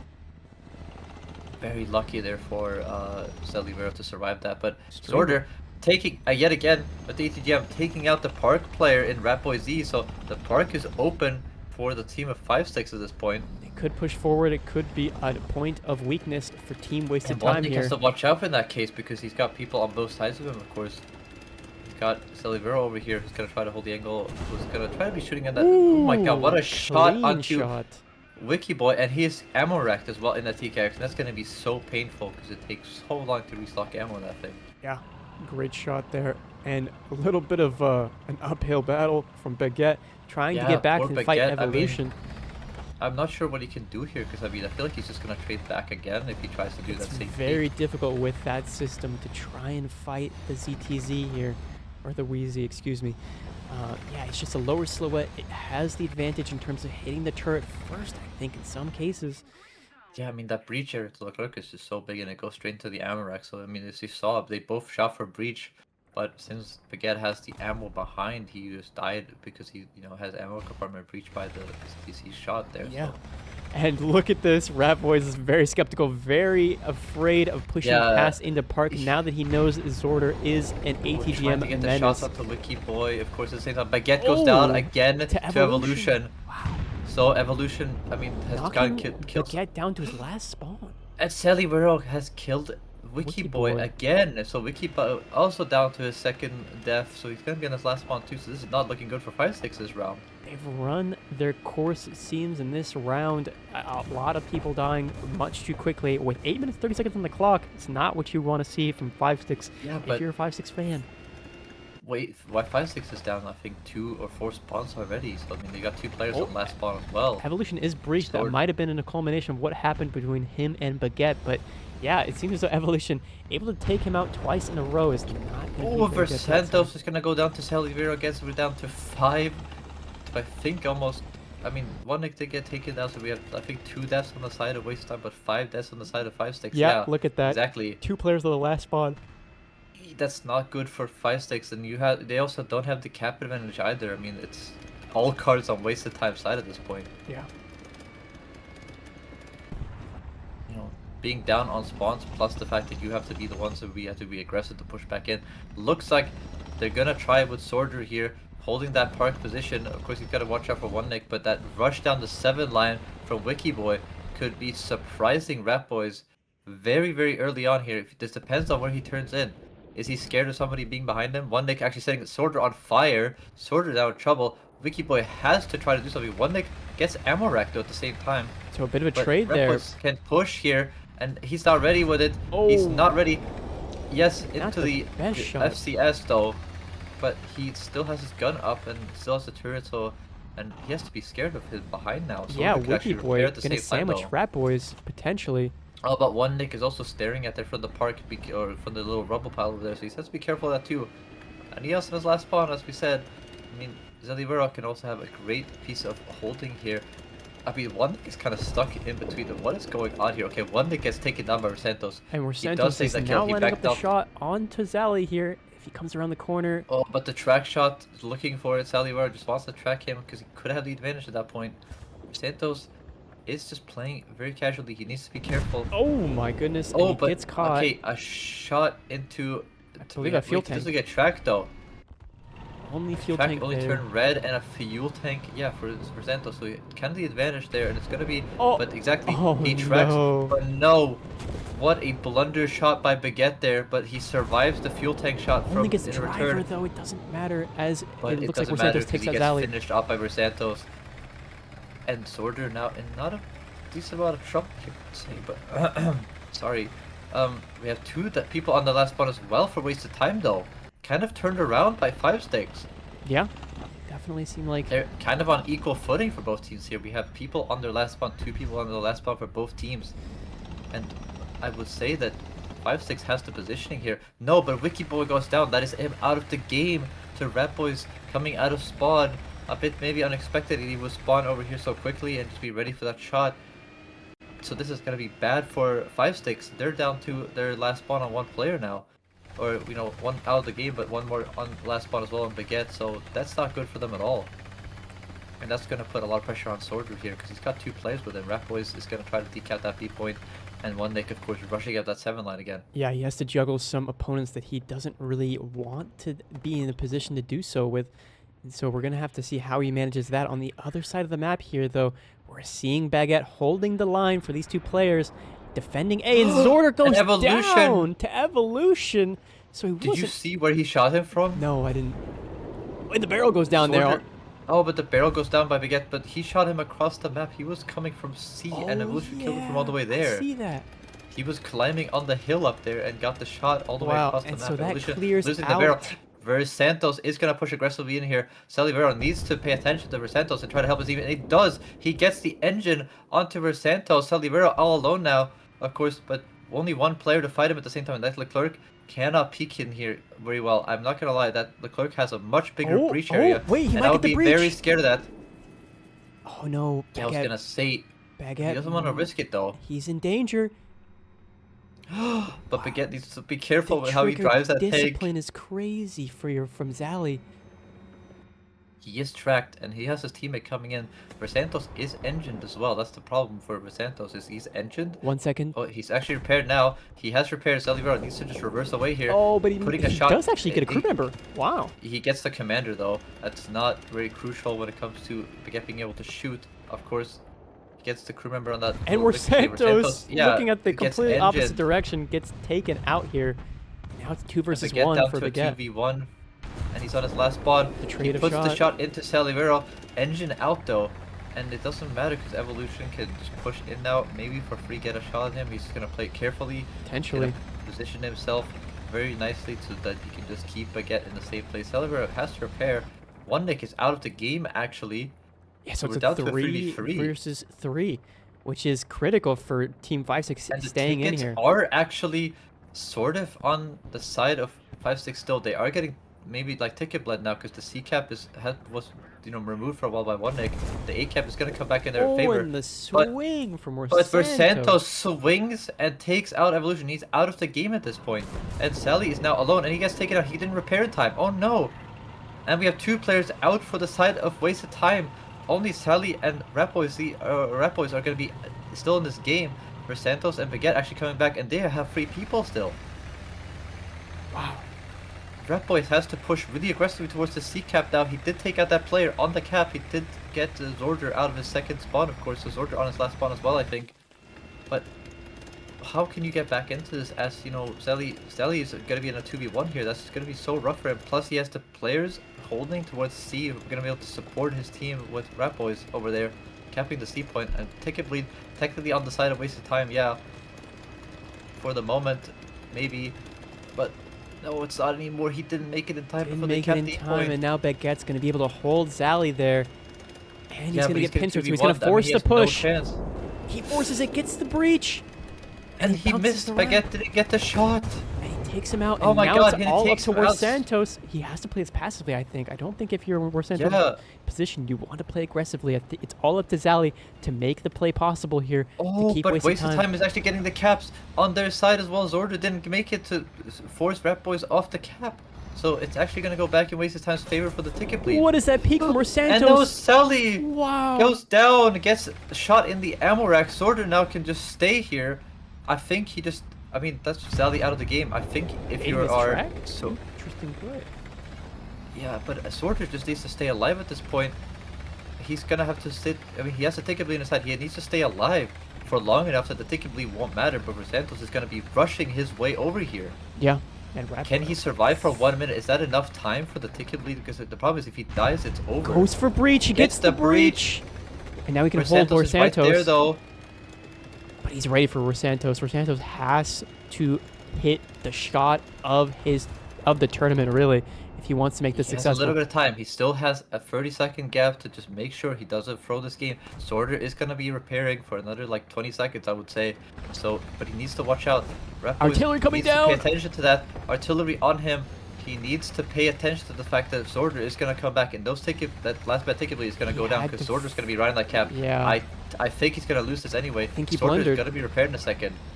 He's got to force this engagement. And he's got to force it now. Zorder is going to be repaired. Zorder is going to be repaired right about now, I would say. Artillery coming down. No, my god, there's no way he wins. A blundered shot from Versantos. He's actually going to win this. He's actually going to win this. And he swings and takes out Versantos, and Zorder's still not repaired. He's winning.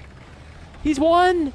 He's clutched this up for Team Wasted Time. I cannot believe that. Swings, and he gets the kill. This man is crazy. Getting into the match here.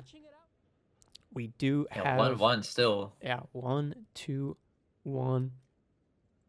As Ratboy spawns in. The VT4A1. Seems like it's a lot... It's kind of interesting, the strategy that Wasted Time utilizes.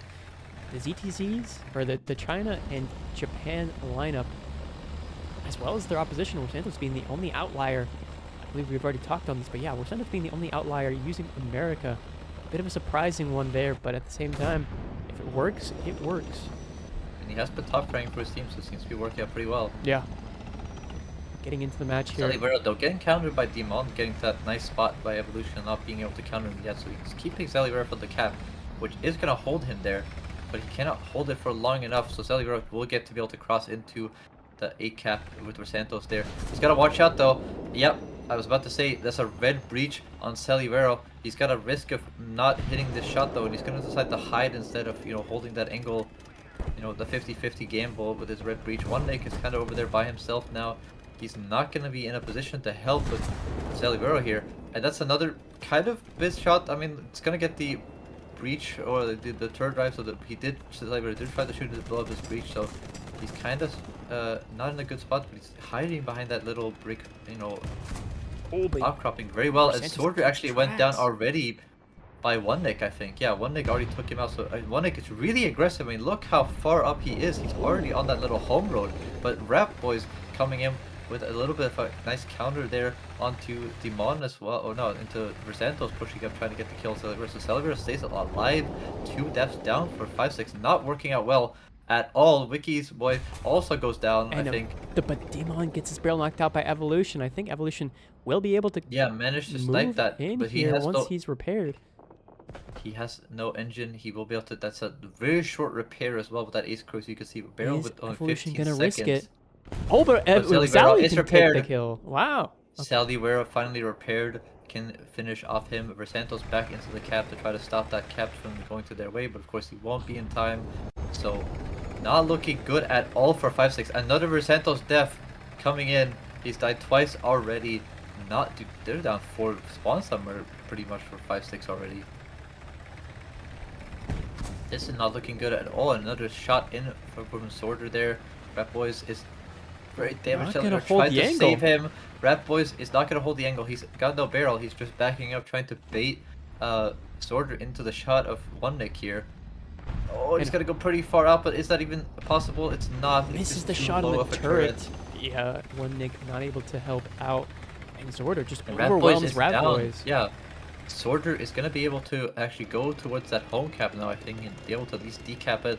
Santos is going to take the home cap for his team finally, so they can stop the ticket bleed, but they are down a lot of tanks already. But they have some decent positionings, but Salivero takes down Wikiboy again, so he's also going to be in his last spawn now. Yeah, not looking good for 5-6. They've lost so many tanks, even if they're winning the fight maybe now, the current 1v1s, I think Wikiboy is going to be down to his last spawn. Yeah, he is.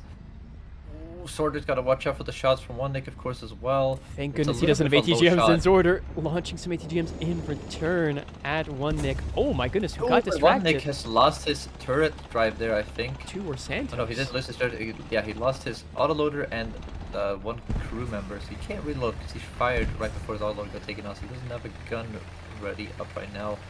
Rat Boys is going to come in to try to take challenge Sorter for this C cap. But Sorter's going to drive away. He's not going to make the mistake again of trying to fight up close here when he has support, of course, on the cap. But, you know, Santos is there ready to help him out after he repairs that track if I've seen what happened to him. Mm-hmm. Yeah, as we see here, Demon is going to start moving up on Evolution, trying to get an angle. Maybe there's a potential cheeky ATGM over pressure for one of these players here. But Evolution's going to back off of the corner, takes a shot through the building, but hits rubble and does not connect. Backs off from the angle, realizing that he could get overrun. Gunner down to red, so his turret recipe is very bad right now. Ooh, and a track shot there. A track shot from Evolution. I think this is not going to work out well for Demonic because that turret on the VT4 is so much weaker than the turret on the ZTC, especially these angles. I mean, yeah, you can see it's so much easier for him to breach. It's so much easier for him to breach that VT4. And he's trying to hide his tracks so Demon doesn't. Oh, but he hits the little rubble pile or the little crater. Sally saves him from embarrassment there. Takes out, yeah. And that's gonna be Demon, maybe. No, I don't think Demon died twice already. Did he? Twice already? I think maybe he did. We gotta check the score. Maybe the director. Nope, he's still got 1 spawn left. Okay, 1 more spawn left. And look at this. Sorter getting a side shot. That's 3 people down to 1 spawn. Ooh, beautiful but perfectly shot. Yeah. Make sure he hits that one nice and cleanly onto One Nick. One Nick is also down to 2 spawns now, I think. Yes, he's down. So they're clawing it back, but I mean, they gotta be so careful. They have 3 people on their last spawn at this point. Wow. And they're still not winning on ticket bleed either. Still wasted time on their side. But nice shot onto Sally. Wow, the fact that he hit that is impressive to me, especially with him being so close to the building. Mm-hmm. But Evolution is holding the angle on him. The question is, will Demon be able to? I think he'll be able to go finish off Sally before he repairs. They'll be just about. Sally Vera has to be prepared. Yep, he's gonna get the shot But in. he I think he misses. misses. Oh no. He shoots too far to the right. He thinks he was turned the other way. Playing precautionary Sally pop is- smoke, but I don't Sally's think he's not spotted right now. Is the problem. So Demon just thinks he's at the center of the smoke, but he wasn't. Oh And he my actually finds it goodness! finally. The snapshot connecting with the turret, taking out the crew members But necessary. Soldier went down. He's out of the game. Soldier's gonna be out of the game at this point. Oh no.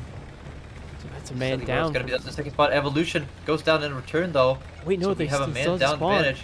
No, But they he has still spawns. Yeah, I think they both have spawns still. I'm not. I saw the scoreboard. It didn't look like Evolution was out, but you might be right. No, Evolution one more Yeah, spawn no, left. no, Evolution is not out, but he died. But Wiki Boy is out of the game, so it's down. And the problem is they have no cap. The tickets are so in favor of wasted time at this point. Yeah. And the spawns. I mean, you could literally just trade. You could just be. You could say, I don't care about one of my spawns. I'm just gonna YOLO and kill somebody because that person is out of the game and I'm not, right? Let's see here. So you could be really risky, but oh, he's got to watch out. Soldier shots from one Nick coming in for the building there. Oh, a breach shot onto one Nick. He's just Ooh. eating rounds for breakfast, lunch, and dinner here. Oh no. Ammo, well, he's not ammo rack, but his auto loader is out, I think. So he won't be able to reload. No. I mean, Evolution wasted, or you know, Sally Vera's got to move in, but Demon goes down. They're just the using shot one Nick from as a Rat Boys. punching bag. And I think that means he's out of the game as well. Oh, the snapshot. Oh, but what a shot from Zorder. Through the tank corpse there. Able to get a shot into the turret. Right But, I mean, below there's the no breach. time because of tickets anyway. Yeah, 4 minutes on the clock, but the tickets are bleeding too drastically here for Santos 5 is going to seconds. be set on fire by Oh. Rat Boys, and Zorder gets Zorder taken goes out. down. So that'll be another round for wasted time. I mean, well played. They just got so many kills Out of the early on tournament and here, they and have who to win. might be keeping these matches going on. Yeah, I mean, wasted time, of course, on match point now, so all on 5-6. So they switch sides again, though, so 5-6 does have a chance when they have the C cap, home cap, a little bit more advantageous, at least for the start of the game. It doesn't have to be the advantage the entire game, of course, but at the start, I feel like it kind of is, and it just depends really on kind of the spawn you get at the bottom spawn as well. But as you can see, I mean, he's already so much closer to that C cap than the enemy team is. You know, the home cap, right? He's gonna get there 100% faster than the enemy team is, so it's just hard to play that home cap. It wasn't easy ever, I think, to play the home cap on B side, to be honest. But of course, we have Sally, really aggressive. He actually went for the. Interesting to see Sally Vera. He does take the little risky route into the A cap. He does go straight into it using those smoke shells. but he Ooh, literally catches completely Baguette off guard. unexpected. Yeah, I don't think Baguette knew at all that he was already pushed up on the side of the cap. No, I don't think he did at all. A little bit of miscommunication, maybe saying Versantos not in a position because he's being held off by that teammate of Salivera. Your Evolution maybe held him off at the start so he couldn't get into the cap. Versantos now a bit scared of the guy in the middle there because he can't push into the park or into the A cap either. And I mean, that's cap advantage for them, so they were able to take the home cap on the side of wasted time there and the A cap and take it bleed on them. And Versantos is gonna go down to one Nick for the park, exactly what I said. He was so scared of that peak and he tries to fight it. Oh, and the And Dimon trade actually, yeah, double. He's been breached already. and engines double is peaked. immobilized, and he goes down quite handily there.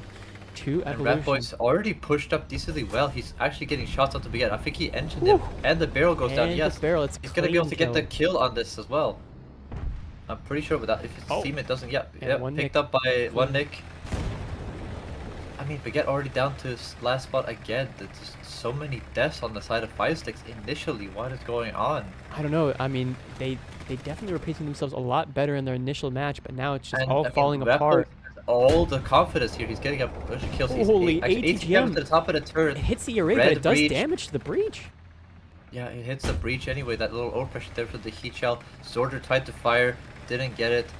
Breach is now been blacked out for him, so he's gonna go down as well. Takes him out. An That easy kill for Rat Boys again. Rat Boys is on a rampage here. He's got a Merkaba And about to Demon counter wants him. to try to peek this, but he knows he cannot Oh, risk Rat it. Boys but, botches the it's shot. Breach! Oh, no, he doesn't dodge the shot. He does get breach. You're right. Yeah, he managed to damage the breach and it blew up on him. And now he's gonna be down as well. The Evolution lost his barrel too. Demon, like, I mean, the problem is the Baguette's not fast enough to help, maybe. He's gonna be able to keep him off, but he can get the shot here onto Dimon if he just YOLOs it. He But he does, makes a mistake. Baguette catches him off guard on his last spawn. Wasn't expecting the opponent there. Maybe he's just too tunnel vision.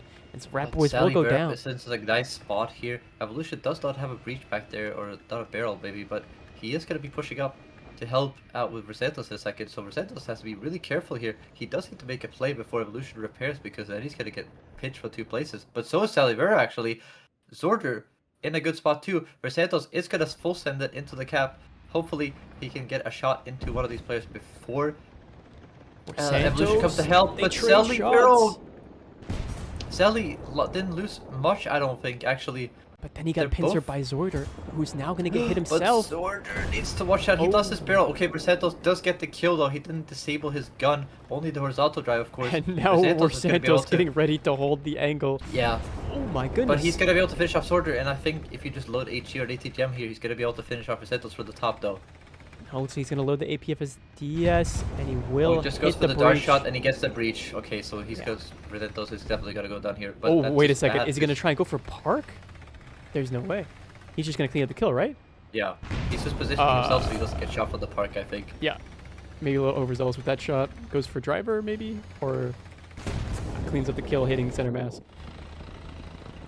All right, well, now we see who is that. Okay, overall the score thus far. Yeah, last spawns for Team 5 Sticks. Most of them, I think, except for 1, 3 out of the 4 players are on their last spawn, so this is kind of a quick Zorder, Baguette, and Versantos are all on last spawns, I'm pretty sure. Yeah. And Baguette with that clean shot. Oh, but a nice shot by Baguette. He's getting a decent amount of kills, though. He did start off literally going 0-2, but he's down to 4 already. Okay. And now he might try and go for the coming swing back here hard. on Rat Boys has no engine, though, oh, but he's in a bad spot. Shot. Yes. But he's not going to be able to drive forward. He can't rotate out, though. Yeah. So Rat Boys is going to sit there repairing. The problem is that Rat Boys was repairing before him, so he could get his engine back in time to actually reverse up here. He's going over his head. Yeah, he's getting some shots over his head, but as I said, he can reverse out, but Baguette does repair in time. But the problem is, look at the tickets. Wasted time, have the cap advantage so squarely in their corner that it's pretty much game at this rate if it continues. I mean, Baguette has to just drive towards B. Somebody has to get into B like right now, otherwise it's gonna be over. Versantos just needs to hold these people. Salivero did get set on fire. That one nick went down, but I mean, the problem is there's 3 players here. Baguette is gonna go down to Rat Boys. That's him out of the game, and can he be able to defend the B cap? Yes, no. He actually will go down. There's so little tickets left, though. Can they even get it to the cap in time? Can they even touch it? Oh my god. Oh. Evolution goes down. There's no tickets left whatsoever. Everybody's down on wasted time. We have one nick is out of the game, so there's a 3v3. But there's almost no tickets left at all on the side of 5 Sticks. I mean, 0 mistakes can be made at this point. Oh, but Salivero is holding the angle, but oh my god, what a shot. He swung his turret around and perfectly. Salivero didn't think he was actually going to get a shot before him. Didn't pull the trigger. Yeah, didn't pull the trigger, and so, yeah, this is 5-6 can get into the A cap now. We have 1 player still down, but there's still spot advantage on the side of Wasted, I think, here. They can play a little bit carefully. I mean, look how many tickets they have. The thing is, you need 5 minutes to bleed these tickets. That's barely enough time, in my opinion. So I feel like you still have to go for the kill, like the kill ending here, like for 5 Sticks as well. You have to kill these people, or get them all out of the game before, if you want the tickets to bleed enough. Yeah.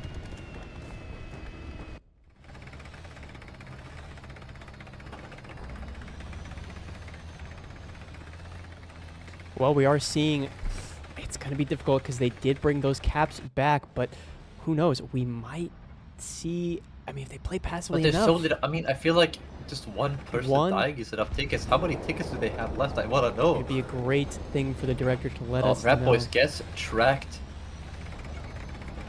And so we're seeing. I mean, they're at a sliver. But Rat Boys is getting pushed from 2 different angles. He reverses away and puts his gun up in the air. That's a big mistake from Rat Boys. Oh, Evolution does bounce the shot off his upper front plate there. A little bit of a misplaced shot there by Versantos. But then he botches he's the also shot kept in a bad spot. And now they just have to play and I think passive. that means Rat Boys is out of the game. Rat Boys is out of the game. That's a 3v2 now.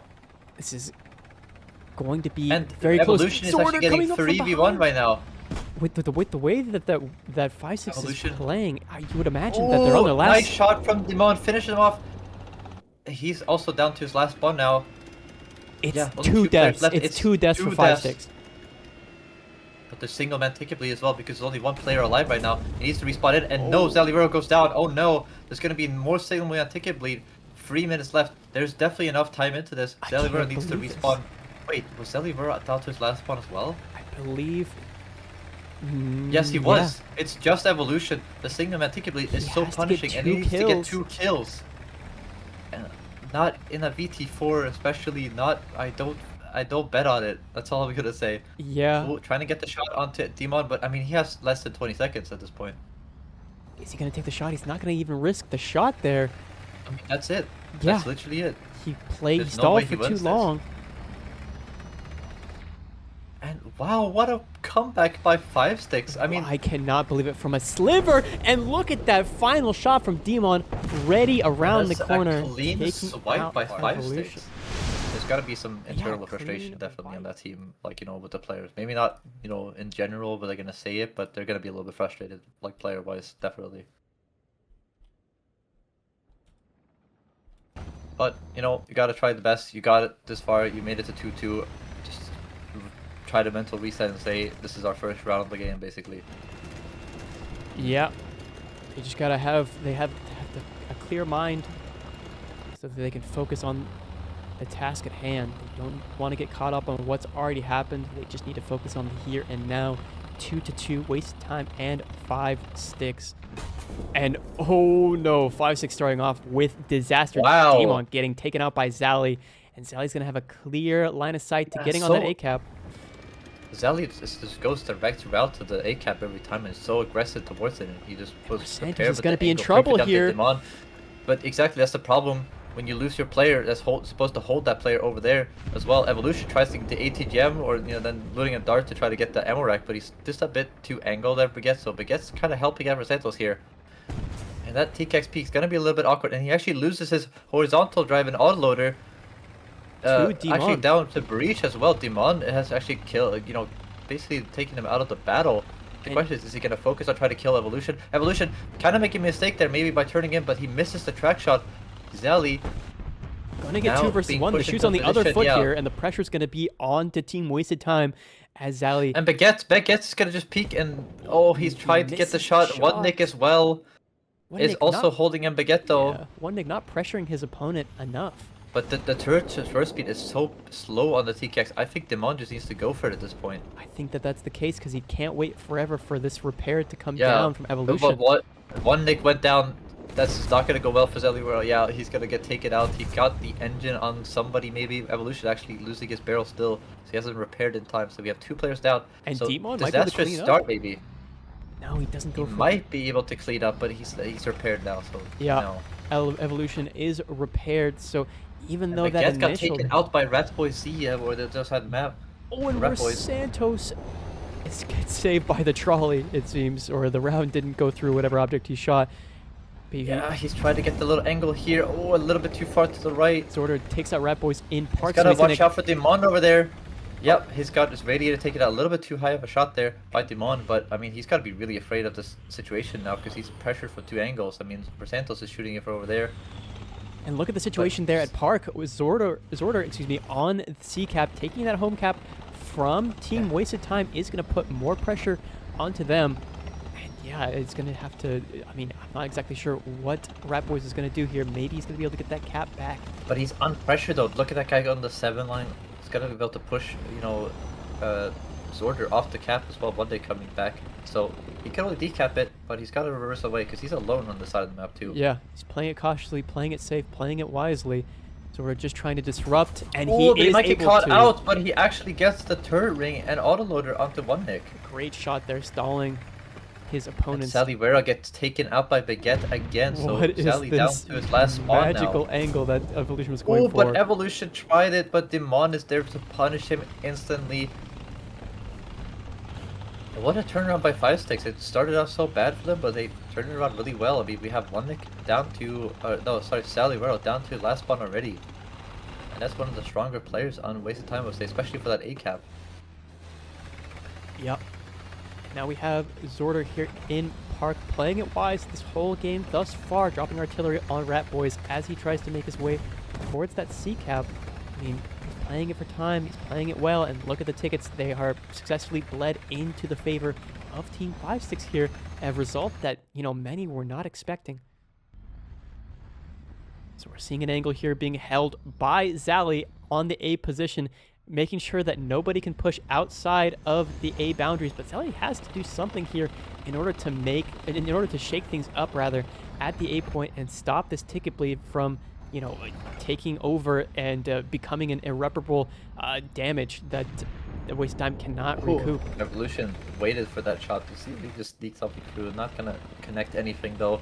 One Nick pushing around here quite aggressively on the 7 line though, so could make a play based off of this. Baguette is there in the enemy TKX, you know, so they're both on the same tank, but we've seen this before where Baguette and him were basically just perma-engineering each other, so this is not going to go well for either of them, I don't think. Yeah. And One Nick at the disadvantage here. Oh, yep. trade. But they both trade actually. Wow, I'm surprised that they both managed to get 2 crew with those shots actually. Yeah, and so that's going to really just leave. But that's not good. I mean, 5-6 in advantage. Technically, yeah, I think Baguette already died once, maybe? I'm not sure, actually.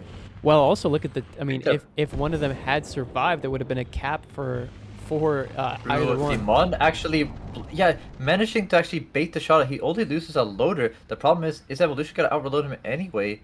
I think he might. Shoots through the and angle he there. actually takes the shot and he doesn't connect anything.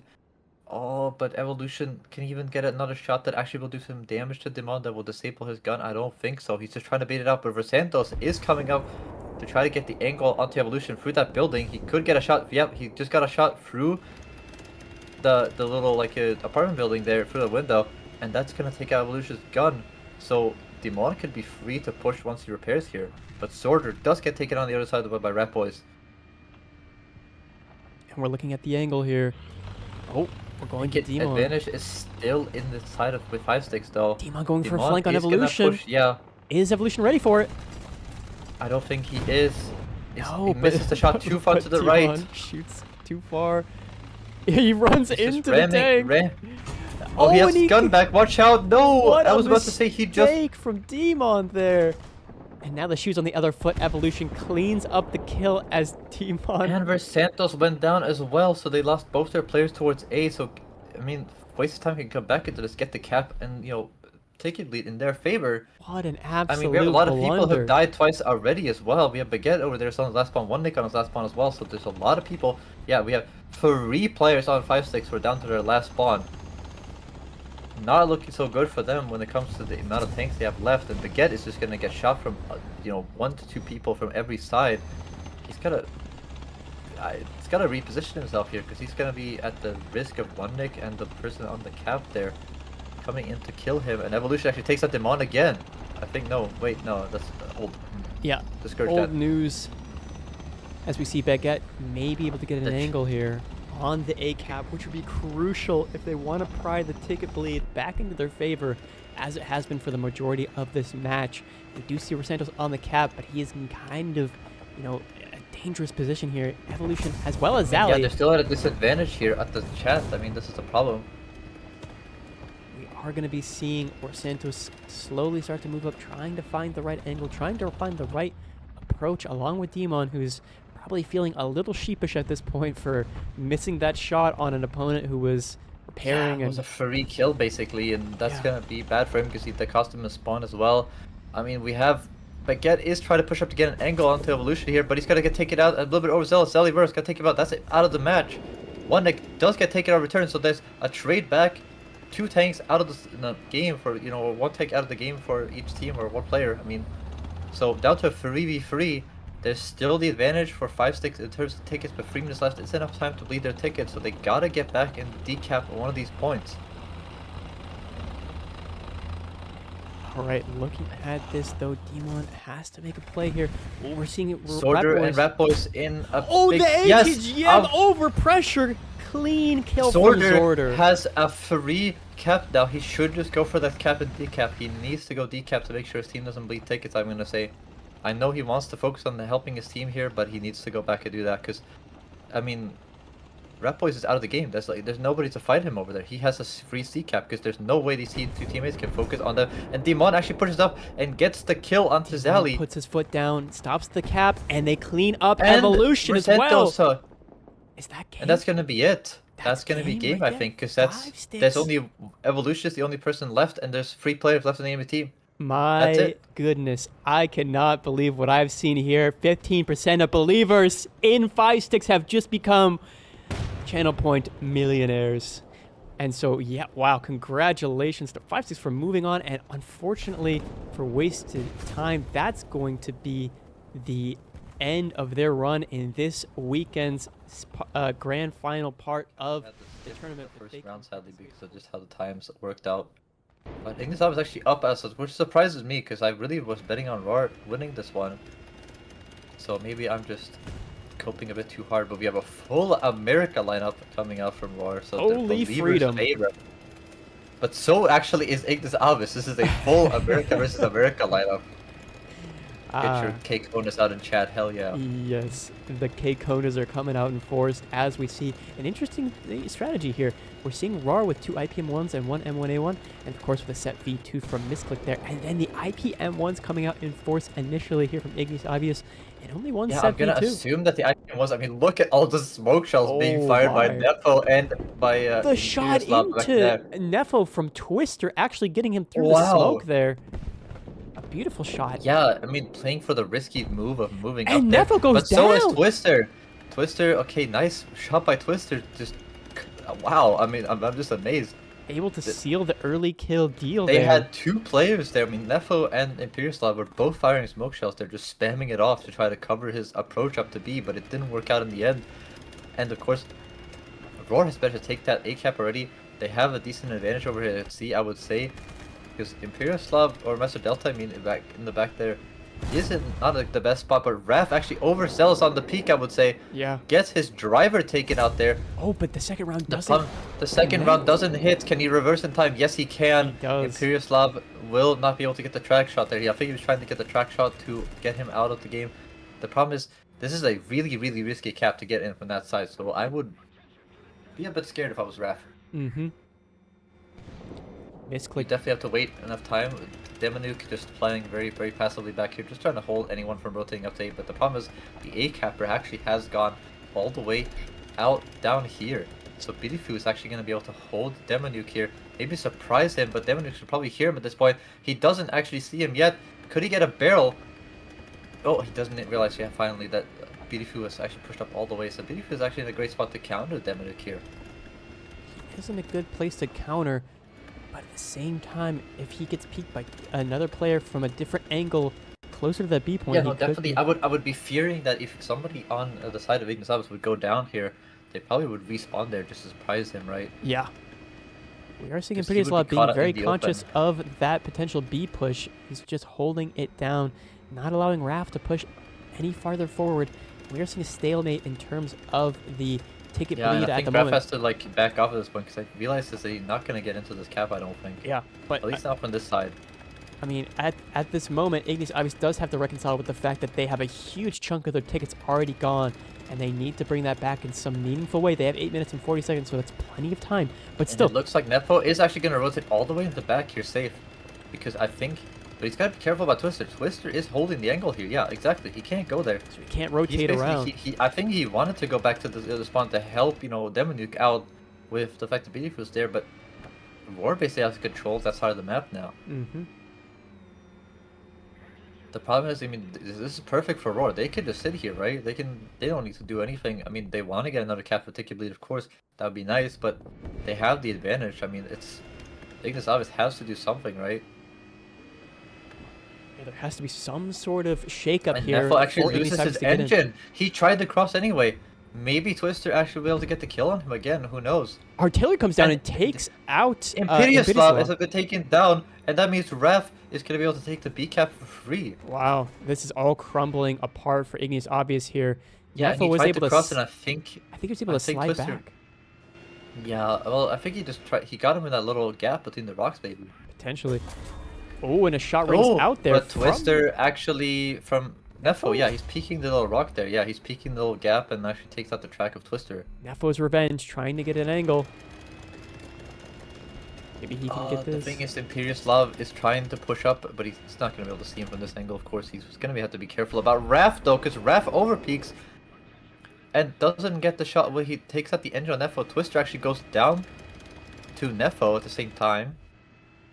So, before losing some people, Raf is still going to be able to back up and probably get repaired on that cap, of course, before Imperioslav can get to finishing him off. Mm-hmm. But Twister also has to be careful about how he peaks this as well. Imperioslav looks like he wants to try to be a risky. This is pretty risky to drive here on the balcony, especially when you have people on B still. No, for sure, this is kind of a precarious position to put yourself in, but you know, But he's going to be able to get around here, but I would also bet on him being able to take out Raf here, maybe, because he is in a Sept, whereas it's an IPM1, so he has the advantage of being able to pen him basically everywhere, right? Yeah. Oh, dodging that round, but a shot! Does get the The barrel. 50 cal took it. I think the 50 cal only. Is it the 50 cal? Is this barrel red, or am I seeing things? I think it's just the 50 cal Oh, on it's top just that the 50 got cal, red. you're I right, think it was a bit too high. Absolutely right And there. the problem is that the Mess Delta is in a really good spot, but he's also kind of stuck there in Artie strike that's very unlucky. I mean, if Artie saw Imperioslav go down to Artie, I would not bet against Demonuk, or not Demonuk, Master Delta going down to an Artie strike, possibly, if he gets unlucky there. Yeah, we're seeing Imperioslav holding an angle. Yeah, and Nefo also got a. I mean, look how much Artie is being dropped on him. And Imperioslav That is position like is trying way to get too strong, yeah. But he's not able to But crease he's his trying. way out of it. Oh, Nefo is actually going to push up here towards Raf. Raf is not going to get squeezed between two players. The problem is he cannot back up far enough. Yeah. Because then Imperioslav will get a shot on him, and he has the disadvantage. He's being shot down upon. And he It's gets so much the harder, breach. exactly. A beautiful shot there from Nefo, and that's going to seal the deal on Raf, I think. Yeah, Raf realizing he's done. Oh, he just barely got it. Didn't get around the corner in time for Twister to hold him. Yeah. An unfortunate situation, but B is still under the control. But I mean, the thing is, look at the caps, the tickets, and Twister actually took out Nefo on the crosshair. Okay. And artillery takes Demonuk's artillery takes out Bedufu. Yes, takes out Bedufu. The misclick is actually in a bad spot here. Imperioslav is right next to him, and Master Delta's over there. The artillery's But, coming I mean, look down at on the top tickets of is the Imperia's problem. Law. He's got to make a move here. Doesn't want to get caught out by this artillery. The thing is, they're fighting for the cap they already have with their two players that are pushed up far as well. That's the problem. They're literally fighting for the cap they already own. But they did take the A point. 4.5 minutes Demonuk left. manages to push out. They do have a massive ticket advantage though. Bidifu's not in a great spot though for countering the fact that this guy's on A. Twisters. Imperioslav will be able to go back, and there's 3 players towards A and OC now. Yeah, it seems like a very, very interesting allocation of resources. I mean, if they can hold the B and Delta C has point, moved out of his spot though as well. yeah, if they can hold B and C, it's crucial for Team Roar at this point if they want to seal the ticket bleed. But at the same time, it's going to be the hardest to pry away from. Track Ooh, on he gets Master Delta. tracked by Raf. Oh, but a clean shot into the turret in return. Yeah, that's unfortunate. And a by ricochet Raf, onto Master Delta as well. So Raf's going to be repairing. That's just going to be time in the pocket of Ignis Abyss, but time is not really on their But side. he's trying to get the shot in. He does still have a turret drive. He's actually going to try to rotate out with that broken track. He sets him on fire. But Raf maybe has a chance to go back and get the shot in before he reloads. He might. Does he take it? Doesn't look. I think Nefo or Master Delta managed to repair just in time and got away. Yeah. He did just hit the shot. Raf did get Master Delta there. Oh, Got him with that turret drive, and nice shot by Misclick. Breach out on Imperioslav here. He's got to be careful though. He's orange track already, so he's got to be a little bit careful about how he pushes this. But Twister is also there, so I mean, Imperioslav 07. I don't think you're surviving this one. It's a done deal here for You gotta watch out for the people at B though. Twister, yeah, I was gonna say hold your gun forward, keep the guy on B away. He's gonna try to drive onto B, but he's gonna have 2 people looking at him now. And look at this difficult position Bidifu, to try and retake. yeah, Bidifu, he's gonna get the track, maybe. It's just too angled, his problem. It's really hard to get the angle here. Yeah, he has better luck aiming at the wheel than he does at the track. And Misclick actually did get taken down by, I think, yeah, by Nefo on the B point, so it's kind of a rough situation. Twister is actually going to go down as well, I think. He does. Or he might. And Bidoofu The dropping problem is artillery the on top of Demonuke, but 2.5 minutes, I don't think it's enough time. They have to go for kills here. I think that Roar is just in too strong of a standings in the tickets for this to have any sort of substantial impact. Yeah, no, definitely. And there's 2 players on English Office that have, down to that last spawn as well, so that's going to be rough for them. And, Raf is going to be hard to dig out of there when there's only 1 player on the side of the map. They need a ticket bleed to go faster, and I don't think that's enough time. Yeah. So that's just going to be on Roar to try to, be careful. They got the 2 players. Misclick is going to be trying to fight with Demonuke over here as well to try to get him off the cap circle. Oh, but it's such a rough spot as well for Twister. Or, I'm sorry for Misclick as well. Like, he needs to just reposition himself because there's a player up there, exactly. And it's so hard to cross here as well. You got to back up so far to get safe. It looks like he's going to manage, though. He does indeed manage to back up. Any interruption to this ticket bleed is going to be the death of Ignis Obvious, and I think it's, yeah, as you said, it's not even enough at a time anyway. I don't believe it will be enough. Raf, I'm not sure that this is the worth it, Raf. I would just rotate back in. Yeah, just play it safe, man. It's not worth trying to extend your luck, literally. As Demonuke... Misclick is going to go for the peak. This is going to be big. The problem is, yes, it's an 8. Oh. And he gets his 2 crew taken out. It's tragic. 2 crew knocked out on him, and so, yeah, it's going to be... And I mean, no real advancement for Bidoofu there. And oh my! Yeah, and he gets taken out as well because he's still stuck on the turret. Nefo is stuck here as well. I mean, you gotta be really careful those 4 at the same time. Like, you gotta not feed them too many tickets. Misclick is pushing up here. Seb versus IPM1 though, it's a rough fight. His turret cheeks are just so much weaker on the IPM1. I think he's gonna try to get a track shot maybe with Twister here. You gotta get something so you can like peek out and hopefully get a shot. But I mean, it's so difficult, especially with the angles. The Sep just has every advantage when it comes to the pen, but it's not a... Look at the time. The time is just 10 not seconds. in favor. The tickets are close, but they're not close enough for Team Ignis Obvious here. And I think Roar, they're so close. I think Roar is gonna. Yeah, no, it's a 1,000 ticket difference. Over 1,000. Yeah, it's not happening. And so that's gonna be 1-1 here. Yeah, it looks so rough for Roar at the end here, but. We suggest you do so. I've already invested my 2,000 channel points. I'm sure Cave has as well. And a lot of those people who made buku bucks on that that wasted time 5-6 match, I'm sure you guys have invested your channel points as well. But getting into round 3 here versus Roar and Ignis Obvious, we'll have to see if it's a side-based situation, if Roar thrives on the south side, or if they can figure out the north side strategy against an opponent like Ignis Obvious. No, definitely. I just want to see what the strat. I mean, this is really interesting. Roar really likes to be very aggressive on the side, which is not a lot of teams. I mean, especially what we saw yesterday on Sunday as well. Now, one of the few teams to be aggressive on the north side towards the A and B cap on this side. It's very risky as well because there's a lot of places you can get shot in the cross, of course, especially with Demonuke over there. Going for the A cap, and Nefo also has been in a great spot too. So that's gonna be interesting. I mean, he's shooting a lot of smoke to try to cover Demonuke to get on the cap, which is gonna be difficult anyway. Because I mean, you can kind of guess. Yeah, well, the markers as well. I mean, he might get unspotted, but you kind of know exactly where he can drive in right to the cap. Right. So they're just going to be sort of they're going to be sort of pawing that area with their 50 cal, just trying to figure out where he's going to approach from. And I managed to get into the cap, I think, behind the Katana, so he's at a safe spot, so they're going to be able to secure that cap for themselves. But, yet again, on the other side of the map, Roar is going to be able to secure the C cap of the team, so... Oh, and a track shot by Nefo actually onto Raft there. Can he punish is the real question, though. Oh, he might be able to. Oh, he gets breach! But the thing is, Raft might just keep his turret turned towards him. Oh, but he actually is going to get the kill shot. I thought that he would surely not be able to. Oh my goodness. Oh my god, what a shot by Nefo to get that breach shot. Nefo is on fire this match. Already taken out 2 players. Or excuse me, he's already taken out Raft. Aggressive, yeah, but like, I mean, Beautiful might go down as well, depending on who can have an angle on him, especially because it gives Demonuke the time to get off the A cap as well if he really wants to. He could rotate up. And he actually is going to do exactly that. Yep, that's what I thought. See, he gets the free charge up the hill, so they don't, you know, it's bad for Roar because, you know, when the A capper is able to actually get off the cap as well and come out to help his team towards B, that makes your life so much harder because he's not stuck in a corner on that A cap.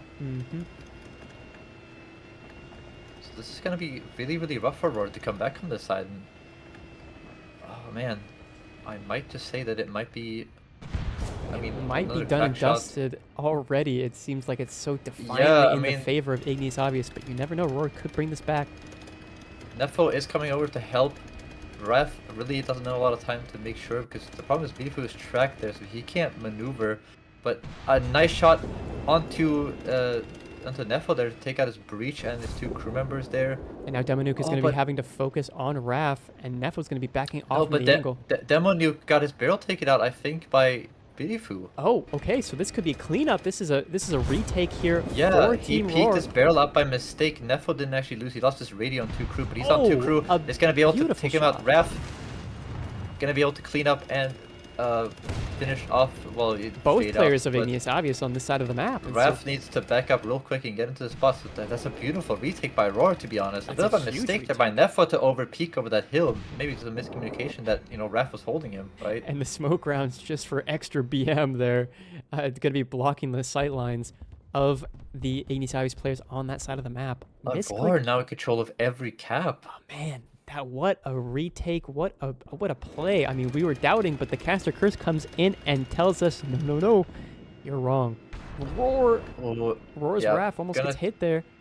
He's got to be careful. It's not a lot of place to hide behind that little rock, and he's going to be at a disadvantage yet again because, you know, IPM1 versus the higher pinning rounds equals his turret is so much weaker to these rounds, especially from above like this. Right.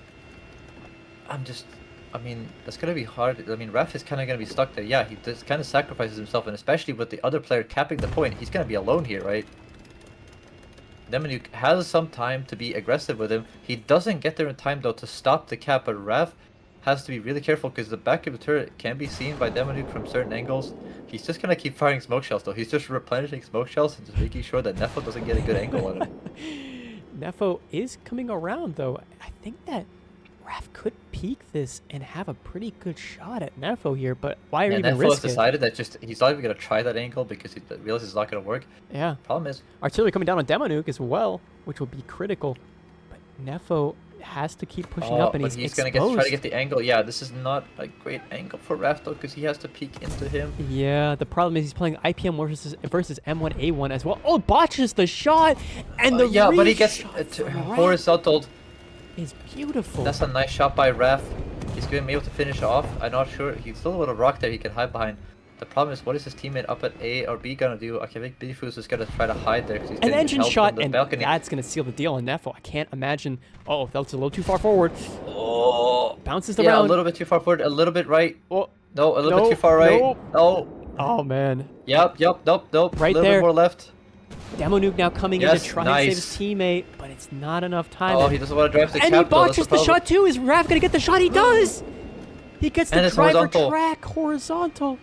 Well, he got the loader as well, I think. I cannot believe this blunder on this side of the map from... And Bifu can now rotate over. He's not risking it. Raf is not risking it. Oh, he fires anyway. I think Demonuke shot, did he not?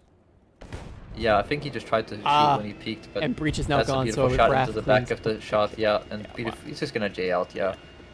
But, I mean, wow, what a play by Raf. An absolute disaster dismantlement of Ignis Obvious. And Misclick is, yeah, I mean, I was going to say, the problem is that Misclick kind of has the advantage here, I was going to say. Oh, artillery. He does get tracked by artillery, but... Ooh! Takes out the breach. I don't think he realized that his breach was still showing there for Imperial Islam. Yeah. And Twister actually gets the trade, you know, trading breach, but oh my god, he just J's out. All signs looking good for Roar in this round 3. My goodness, I don't think we've seen such a defiant match from them thus far. It's always been back and forth. What happened fighting. in that first round then? If they just this play didn't work out for them. Yeah. But, look at the side of Ignis Obvious. It's all Seb V2s now. They mean business. They need to bring this back in any significant way that they can. Nefo. But I feel like Bifu has the advantage. Exposes his barrel. Oh, the barrel. Ooh. Ooh, he's trying to bait it out, I think. That was close. Can't be too Oh, careful. He's gonna reverse. Gets the track shot. Nice Beautiful. track shot. Can we get artillery on top of him now? Yeah, artillery already being prematurely dropped. Especially when you realize that all the players are on the other side of the map as well. Raf can probably start rotating up, which is they realize, see, the call out goes out.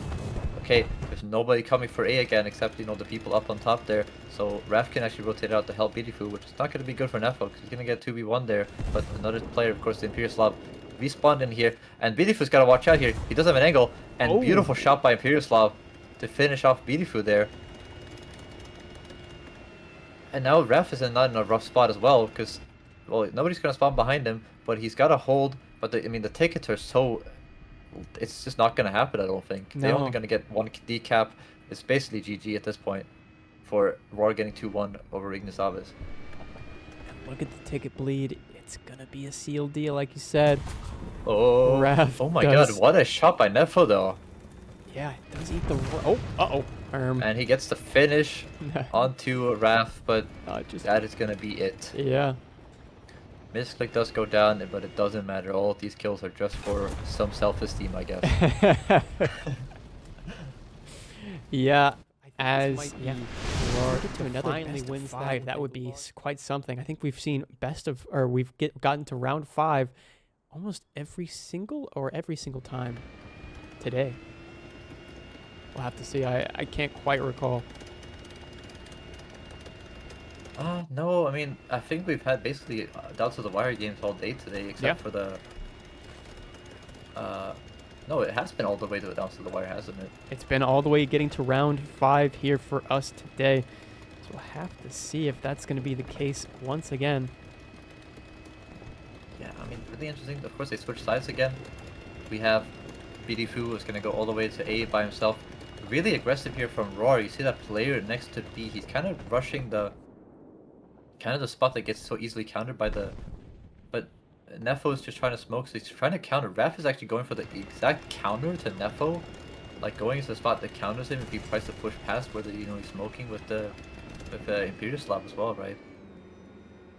And that means Master Delta's kind of alone here on the C cap. Which is not what you want to have happen for... But at the same time, Roar is paying a lot of attention, so they really realize that, they want to get this B cap, right? Like, Roar is basically like, hey, we know what you want to do, Nefo, right? You want to get into the B cap so badly, so we're just going to hard counter you at the start, with the Imperial Slav smoking for him as well. But Raf actually just sneaks on by because of the smoke. Yeah. It kind of works against them, right? And what do you think the strategy here is of using a relatively large amount of M1A1s and then one SEP V2?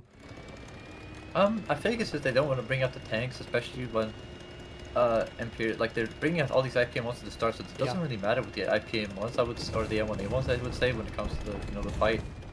They see that they bring out, so they don't want to bring out the tanks that could counter really hard at the end, so... for Roar, it's a good play when it comes to if they lose this first engagement, right? They can bring up their steps, hopefully, so that when the enemy team is on their IPM1s, maybe still they can, it's easier to retake maybe with a better turret armor. Yeah. I think that might be... I would say that would be my thought process at least. It's like, hey, if we lose this initial fight, it'll be a lot easier for us when they spawn all these IPM1s to retake. And Nefo actually gonna go down to Twister in the M1A1 back there. So I think that's probably what they're thinking, but that's not gonna go for them right now. They're actually winning this. Demonuke is not in a good spot either now because he can get peeked for free by Bidifu here, and he doesn't even know. Shot comes out there from Raf onto Demonuke. Gonna go for this turret shot. Gets that commander loader, and down goes. Down goes Demonuke. And beautiful. I mean, they're taking out the push player. Demonuke is down. Bidifu did get traded up by Nefo though. Yeah. And it seems as though it's not great for them, but I mean, still, they have so much map position now with Raf up here. They're going to start pushing forward. We've seen this happen before. Is alone here for now. There's going to be a 1v1 for them.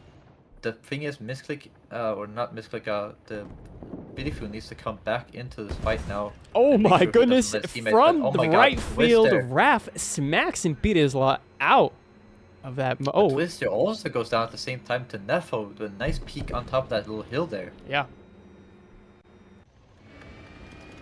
We're going to be seeing Misclick there we go, as I said, all SEPs coming out now. Yeah. So it seems like that was the plan, is just you have that stronger turret arm for that second spawn. They mean to business, hopefully and make with it that easier. ticket advantage, it seems like this might squarely Yeah, go I into mean, the Raph favor of needs to Roar. be careful here, though. There's 2 players next to him, and of course, that player in the spot over there Oh, to his right. he's gonna get the Ooh, he angle. has a really good angle here. The barrel, he just waits He for it. gets He doesn't greedy even and know. does get the shot. But he gets the breach at 2 crew and horizontal. He could just repeat this for free, I think, if he really tries to. I don't think he knows where the other player is, though. He doesn't know where Nefo is, yes, but he will know now with Beautiful over there. See, exactly, there you go. The turret on the step just blocking the shot from Nefo as well. Yeah. He can't pin that with the M1A1, but he gets, you know, return shot and loses 1 crew member for it. But yeah, it's Nefo here alone on this side of the map. We're seeing the last spawn, I believe, from one of the players on Ignis Obvious. Ooh, but Raph gets taken out by, I was about to say, Imperial Slav over there. He needs to be really careful of him, and he's going to lose his driver over and over. He's gonna back up. Will he be able to? He does make it! He's... No way, he makes it around the corner just in time as Invidious Law gets destroyed by Twister as well. And Master but Master Delta, what a push! Takes out Misclick. What a swing! Misclick kind of just looked surprised by that one. Like, holy moly, he actually went for it. But, I mean, he has to. Look at the time and the tickets once again in the favor of Roar. This is looking Twister quite also can dire just for hold Ignis Master Obvious. Delta. I mean, basically you could say, hey, just abandon the C point. We're just gonna have Twister sit over here. Let's get everybody respawning for the B and 8 point, I would say. Twister now holding the angle. He doesn't need to push for that C cap as he already has the B and A cap. But he's got to be careful. He's got to kind of do a little bit of multitasking. It plays very well into what they want to do for Roar. Oh, but Nefo making it across. He's going to be able to get that B point. I think he's going to be able to get there uncontested. There's no one. But the thing is, hopefully he can kill him. I mean, the problem is, look at the tickets anyway. 6 minutes. There's so much time for Roar to play with as well. Yeah. But, I mean, vice versa, with Ignis Obvious could play with quite a bit of time here as well. He has to stay off it. Beautiful. If he gets this, it's gonna be GG basically. Yeah.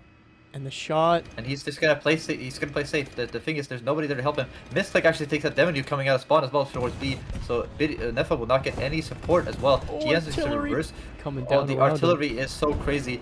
He just takes the shot for the smoke. The 50 cal gets hit by Birifu, but he's, I mean, stuck. Stuck between a rock and a really hard place, especially on the B point here with the big rock on the left side. But there's another player coming in. There's another step. The breeze shot though on Birifu. Is he gonna push out? Raph is here, ready for the trade though. But he actually loses his breach as well.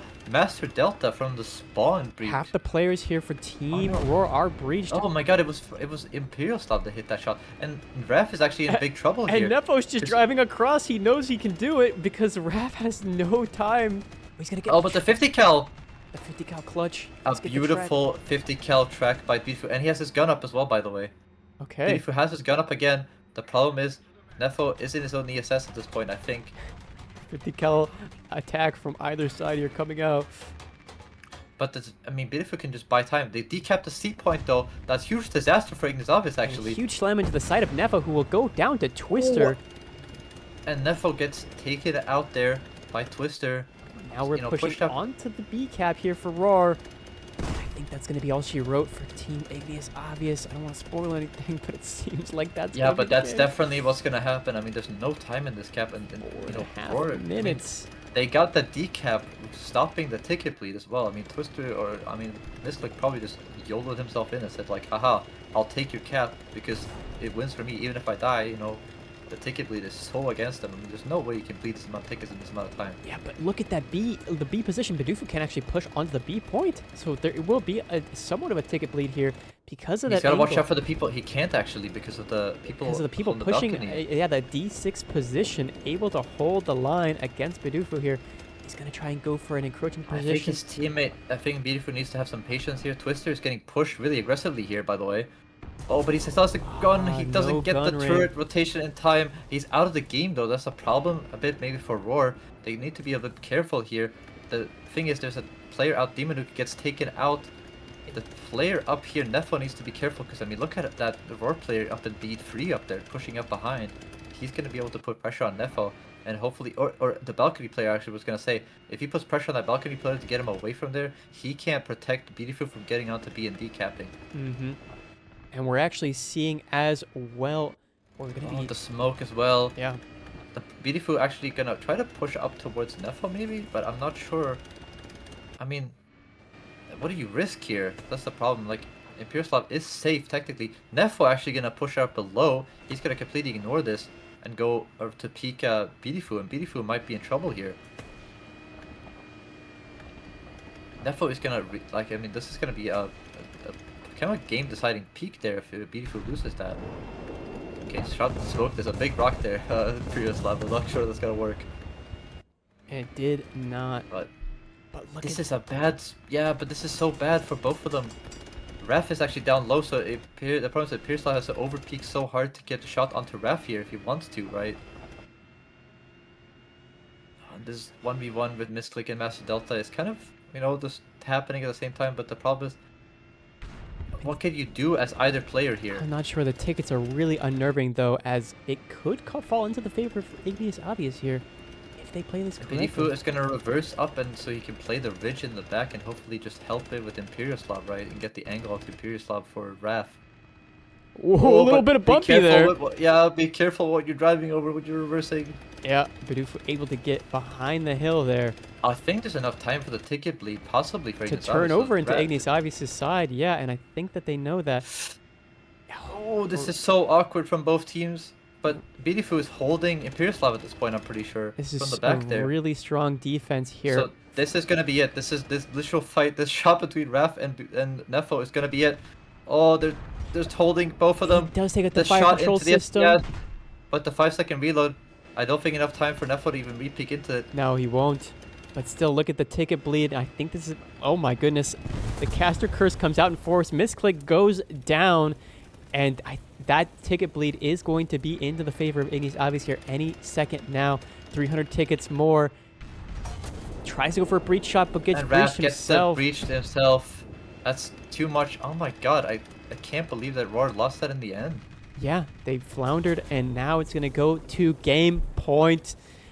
All right, the 5th round will come out here, keeping the consistency alive for today. I think this is this the 4th round in a row that we're seeing best of 5? Or yeah, getting to the 5th round. He's obviously on the south side. Yes, that will be true. It'd be really interesting to see who's going to come out on top of this one, to be honest, because it is the side that Roar won last time, but so did Igneous Obvious technically, you know, on their side as well. So maybe the side that didn't start us so well for Roar is the actual winning side now. Some people asking how much longer in this stream itself. We have, I mean, I would guess at minimum an hour and a half, at maximum probably 2.5 hours, maybe 3 in there. But I can't say for sure. I can't say 100%. But you have plenty of time today. Interesting though, we see some changes. Raf is actually, they're changing up their strategy a little bit. Raf is actually going to go into that spot with the Black Knight this time. No, he's actually going to rush down the bottom row in the Black Knight. Very interesting. So, the board changing something out a little bit for this one. You see, they have Mystic in the Seppi again, and Twister in the Sep, so maybe they want to push really aggressively to start this round as well. Potentially. Pushing aggressively can work work in their favor as long as they're able to execute it correctly. Yeah, no, definitely. Nefo smoking up that A cap as well for Demonuke to get the cap. But do they know that Raf went back there? That's the real question I have. Do they know? Did they see him get spotted or did he not? Definitely gonna hear him at some point, of course, up here, over there. But Nefo is paying attention, of course, up there.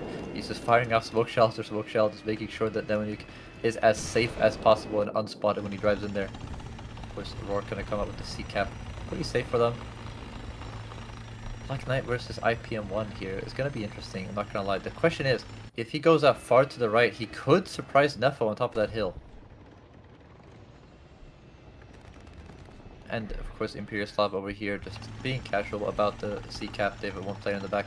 Okay, Nefo has definitely realized. Aggressive here. Trying to counter Raf's push here in the Black Knight. Not a tank that you want to let find the right position to sit in, as it can be quite deadly if you do so. The thing is, Bidifu is pushed up really far as well because Nefo backed up that way. Demonuke is now kind of stuck there. The question is, where will you drive as Bidifu here? Will you drive up even further to the left to counter Nefo as hard as you possibly can and just try to ignore Demonuke for the moment? Or just drive into B? Actually, that's a good play in my opinion as well. He's just going to say, hey, I'm just going to ignore you and just get to B point for my team. So that kind of probably doesn't play very well for Ignis, and Raph is gonna do what he Oh. needs to do. Twister lost his barrel over here, of course, from I'm gonna say from Imperiuslav up there, but not really at risk because Metas Delta is a bit too far away to capitalize on that. Yeah, and Roar in successful standings getting that B point, as you were saying. So I mean, at the And moment, Raph has decided to just back up and he's gonna play safe. It's like, hey, we basically did the play. We baited Neffel basically off the B point, right? He can't counter up there, and they have to clean up Raph if they want to start. And Master Delta's actually just getting perma-tracked here by Twister. oh no. The 50 cal on top Trying to once knock again the is 50 just cal so out. annoying. Yeah. No, it's infuriating. But that is a really strong 50 cal, especially being such a high silhouette. It's a double-edged sword, right? If you have something that has HE, it can be the death of that player in that step V2. But Oh yeah, no, definitely. And Raph is just gonna sit back here, just gonna smoke himself up. He's just gonna, He's gonna hang probably. out. He's just gonna annoy Neffo, because I mean, they play into tickets, and Neffo can't cross here as well at the same time, right? Because Beautiful's up there watching, so is Demonute watching as well. But I mean, hey, when you're the ones gonna control the cap, it's gotta watch out for Demonute though. Demonute looks like he wants to try to peek as well. If I was, Vidifu here, I probably would shoot a smoke shell at the top of this container and just avoid them, right? Artillery. Oh, but the artillery and the strike. Okay, so Vidifu knows he's tracked. Master Delta, Neffo actually went down to Raph. They traded breaches, but Raph comes out on top. Master Delta also tracked over on the C side. Vidifu actually has a free hand to hold this position now because Neffo went down. He can annoy Demonuke now if he wants to, as much as possible, of course.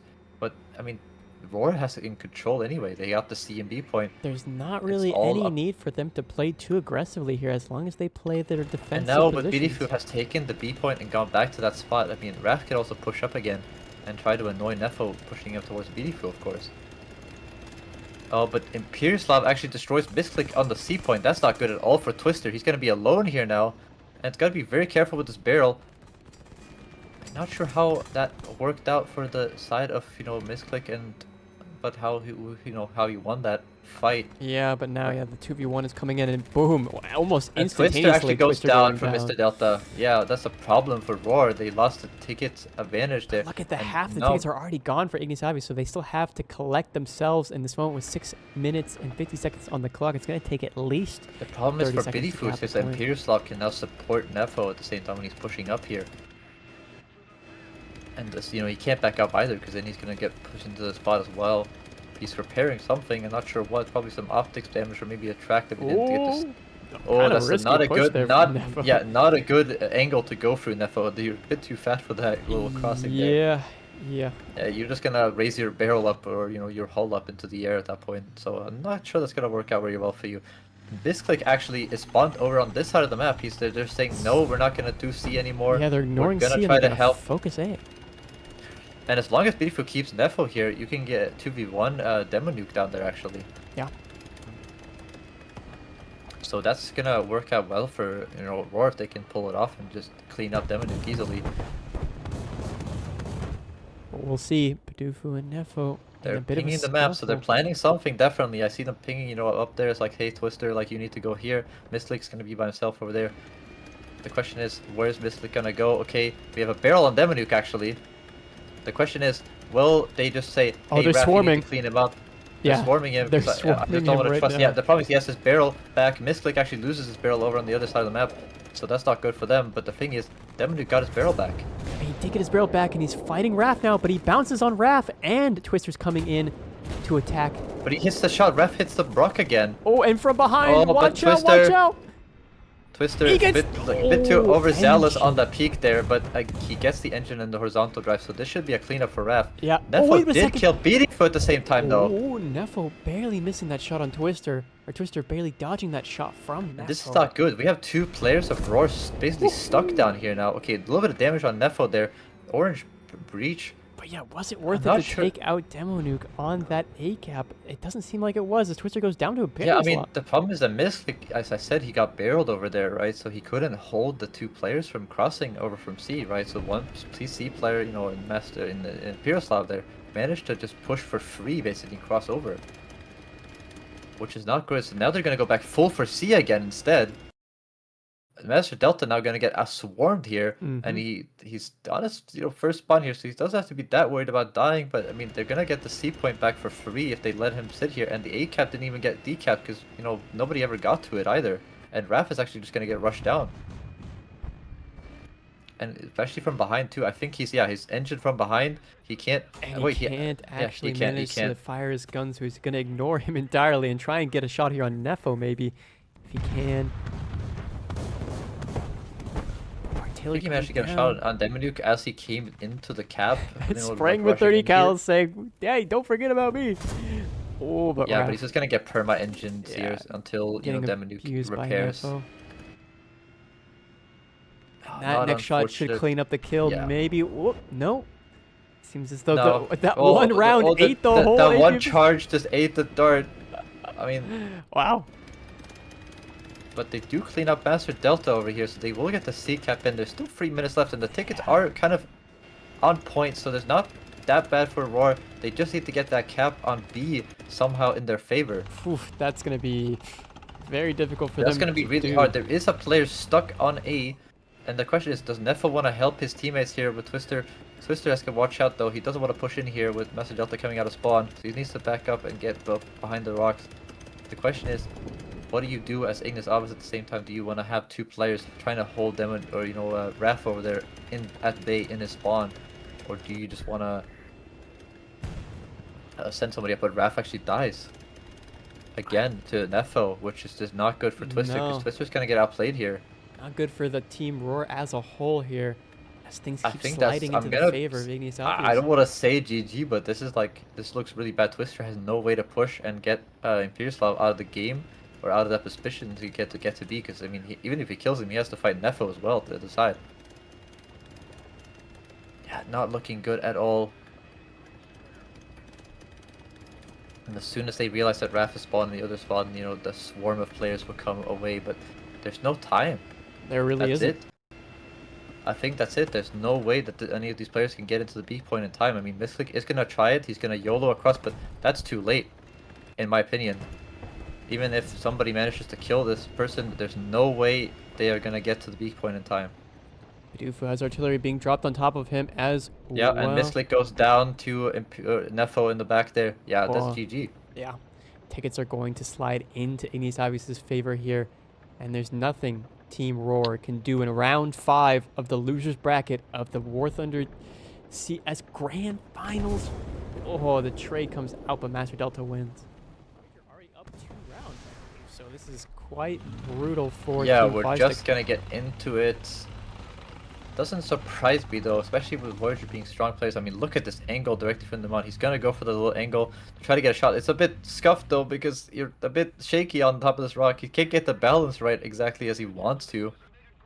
Of course, we have 1 China player, 2 America players, 4 5 sticks, and that 1 Israel player. But Versanto's actually already gonna go down to Barlpad over at the A side. I mean, that peak from Barlpad going up that little 4 line the up there. trade, But the though. trade with the Centauro with StatJet and but that's gonna go in the favor of, I think, Voyager, because that's 2 players down already, so they have a lot of map position to take. And But Zorg. Barlpad also gonna take out Zorger as well. I mean, Barlpad is on a rampage over the A side. He doesn't care. He's not even going for A. He just went straight down the middle. Yeah, he just And is up Voyager for blood. is super aggressive. I mean, StatJet was obviously trying to go up the 7 line to be really aggressive at the start, but it allows the fact that they didn't even go for their own home cap basically, or I mean, Zorger actually dying in the park there allows Team Voyager to take their home cap as well with the enemy team, so they're gonna have 2 caps pretty easily and a lot of map position to control those 2 caps. StatJet, of course, over here as well. He's gonna probably realize in a second that, hey, nobody's actually over here. I can push up into A for free. Demon has to watch out for his engine getting knocked out here by Ballpad. Yep, exactly what's gonna happen. The problem is there's a little bit of a gap there in the building, so he's gotta be a little bit careful. But he has he's tries to go for barrel, it seemed, right there. Yeah, he's not going to be able to get the kill shot very easily, but he can set him on fire and annoy him, and StatChat's going to come up behind to get the free kill.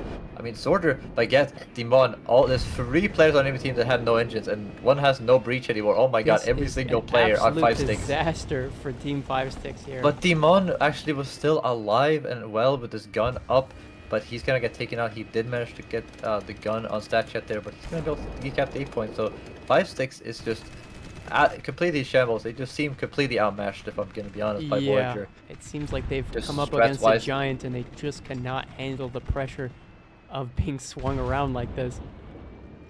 Yeah, he's trying to find the kill shot onto Rosantos. I think he's gonna realize where his gun is a little bit. And he's gonna... No, wait, he actually gets his gun up. Oh my god, Barpad actually loses that to Rosantos. Holy. I don't know how, but get on fire somewhere. And oh my god, Barpad... Oh no, Rosantos actually gonna finish off the other player on Statue. So wait, maybe I counted him out too early. Maybe it was a bit too harsh.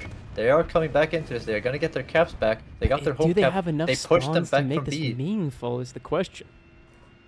Yeah, I mean they only lost really like one player though for each side. On like they lost one guy everywhere basically at the start, but like they are coming back pretty well into this. I feel like Voyager's playing very, very fast and loose because they can. They're already up 2 rounds on 5-6, and 5-6 is just not playing. They're putting all the pressure on them. You know, they really tried to rush this one. You know, I don't know how the last 3 rounds, but they really just said like, hey, go guys. Just make sure like to put the pressure on them. They're gonna be panicking. They're gonna be stressed out.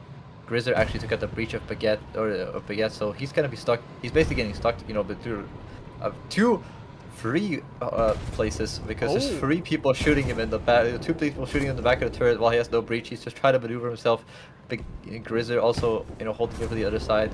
He's actually gonna be able to kill Zorder as he comes in to try to help on Bravo. And so that's gonna. And that's not gonna be good. Yeah, that's 2 people on 2 their spawns last at this spawn. point. Yeah.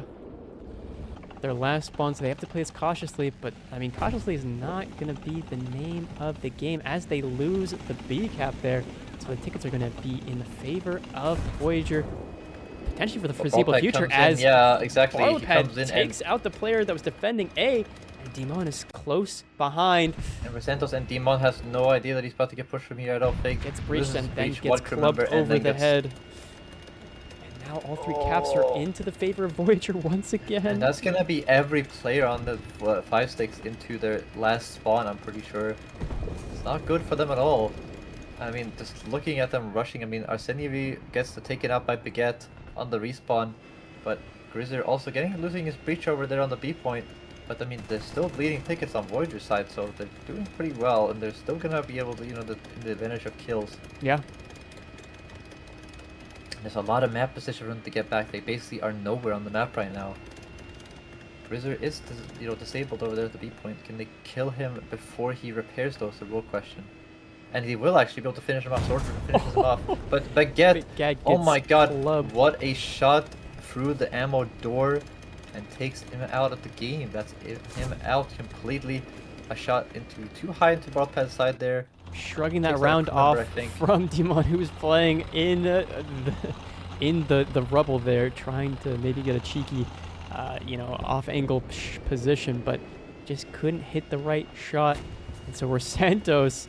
Oh, actually, Zorder gets Barpad. Yeah, Zorder gets take out Barpad when he comes in. It's a little bit too. The problem is for Santos versus Statchat here. This is really scary. We're all on down to our last spawn. There is a 3v4 though.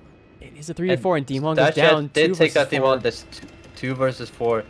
I'm not really gonna bet all on this one going well for the side of 5-6 at this point because they're losing tickets really fast at this point. I don't know. And I mean, yeah. I don't know what 5-6 could do in this situation. The tickets are already. He tries to fire off a shot at that person. Zorder gonna loot some ATGMs maybe or some darts. He wants to try to get the kill onto Arseni here.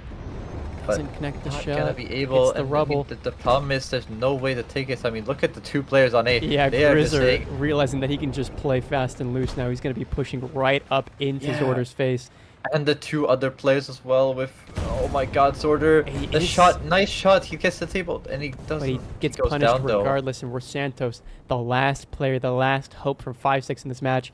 He isn't able to prove himself as the tickets bleed, and Voyager wins outright. Out 3-0. All right, so obviously we covered Team LEET, and we already covered Ignis Avis earlier today. So, for the sake of getting everything on the board here, we have 2 American players being Ignis Avis and 1 Russian player. We have Sanya Kama going to rush down the 7 line really aggressively here. Of course, for LEET as well, we have 1 American player, 1 Israel player, and 2 China players. So. Definitely more believers in the China players, but hoping that we're going to get the 4th player to join in Ignis Avis here. That's the hope. Yeah, I'm just hoping that it's not too big of an issue. Hopefully he can get back in real quick. But holding there the we angle go. here Wolf on has joined Monument. in on the WZ, so we have another China player as well. All right. But we have a little bit of a spread here. LEET seems to be very aggressive towards the. They've completely abandoned the A cap, even though they had a a man advantage at the start. But they've gone basically like, hey, we want to go super hard for the home caps. Oh the my swing goodness! out from Sanya Kamen, not gonna work out for him. Nefo too ready for that one. Instantly countered, instantly clobbered. So that cap is going to stay securely in no one's possession for now. And now, are you gonna wonder if that's like your big strat at the start? What are you gonna do at this point, right? I mean, Volkadav is kind of in this backward spot. He's kind of just holding, making sure nobody will flank around from behind. Yeah, these two teams feel very deadlocked here at this rate. Yeah, nothing really happening. We don't get a cap. I mean, the B cap is still being held away by the player there on the little banana road there. By I think it's gonna be Perfecto, the Perfecto there, who's just kind of holding Oh, knocking down the building. Maybe gonna go for a missile launch. Okay, he's knocking the building, trying to ATGM him maybe. Sanya Kamen's on fire actually from Evil Wolf. Oh, Evil Wolf goes and takes out Sanya Kamen. Yeah. Yeah, pushing down the long road, aggressively counter rushing. And so that's Sanya Kamen on the last spawn already. ATGMs, I'm gonna say. 2 deaths down for Sanya Kamen. We gotta play this much more carefully if they want some success. No, definitely. Imperiuslav though has kind of been able to push that player back into Facto, so he can actually get the B cap and get the ticket lead in the favor of Ignis AVRES here. So you're gonna see maybe a little bit of a hand being pushed in the way of LEET having to do something, but it looks like that's exactly what's gonna happen. Volkadav has realized that hey, there's only one player on A for the enemy team as well, so I'm just gonna try to run it away, push back into them. And it's like, hey, push this player off A and force maybe them to rotate a player back. So could be a tactic here that you try to make that player in the rubble pile over there, Nefo, have to pay too much attention to the A point where he can't help his teammates over here. Yeah. Well, it looks like right now Doomheart trying to find some opportunity to take that player off of B and pry him away from it, because at the moment Team LEET not looking good in the ticket department as the tickets start to bleed in favor of Ignis AVRES. But then again, both sides seem to be running out of respawns quite quickly here, really making this. Evil Wolf is going to go down to Sanya Kamen, so finally wins that trade. He's not going to go out, completely out of the game. So right, without some sort of success. Interesting shot for Doomheart. Just tried to get a blind shot with the smoke there. Probably doesn't see a marker. Nefo is trying to climb the mountains to find a shot though as they push up towards here.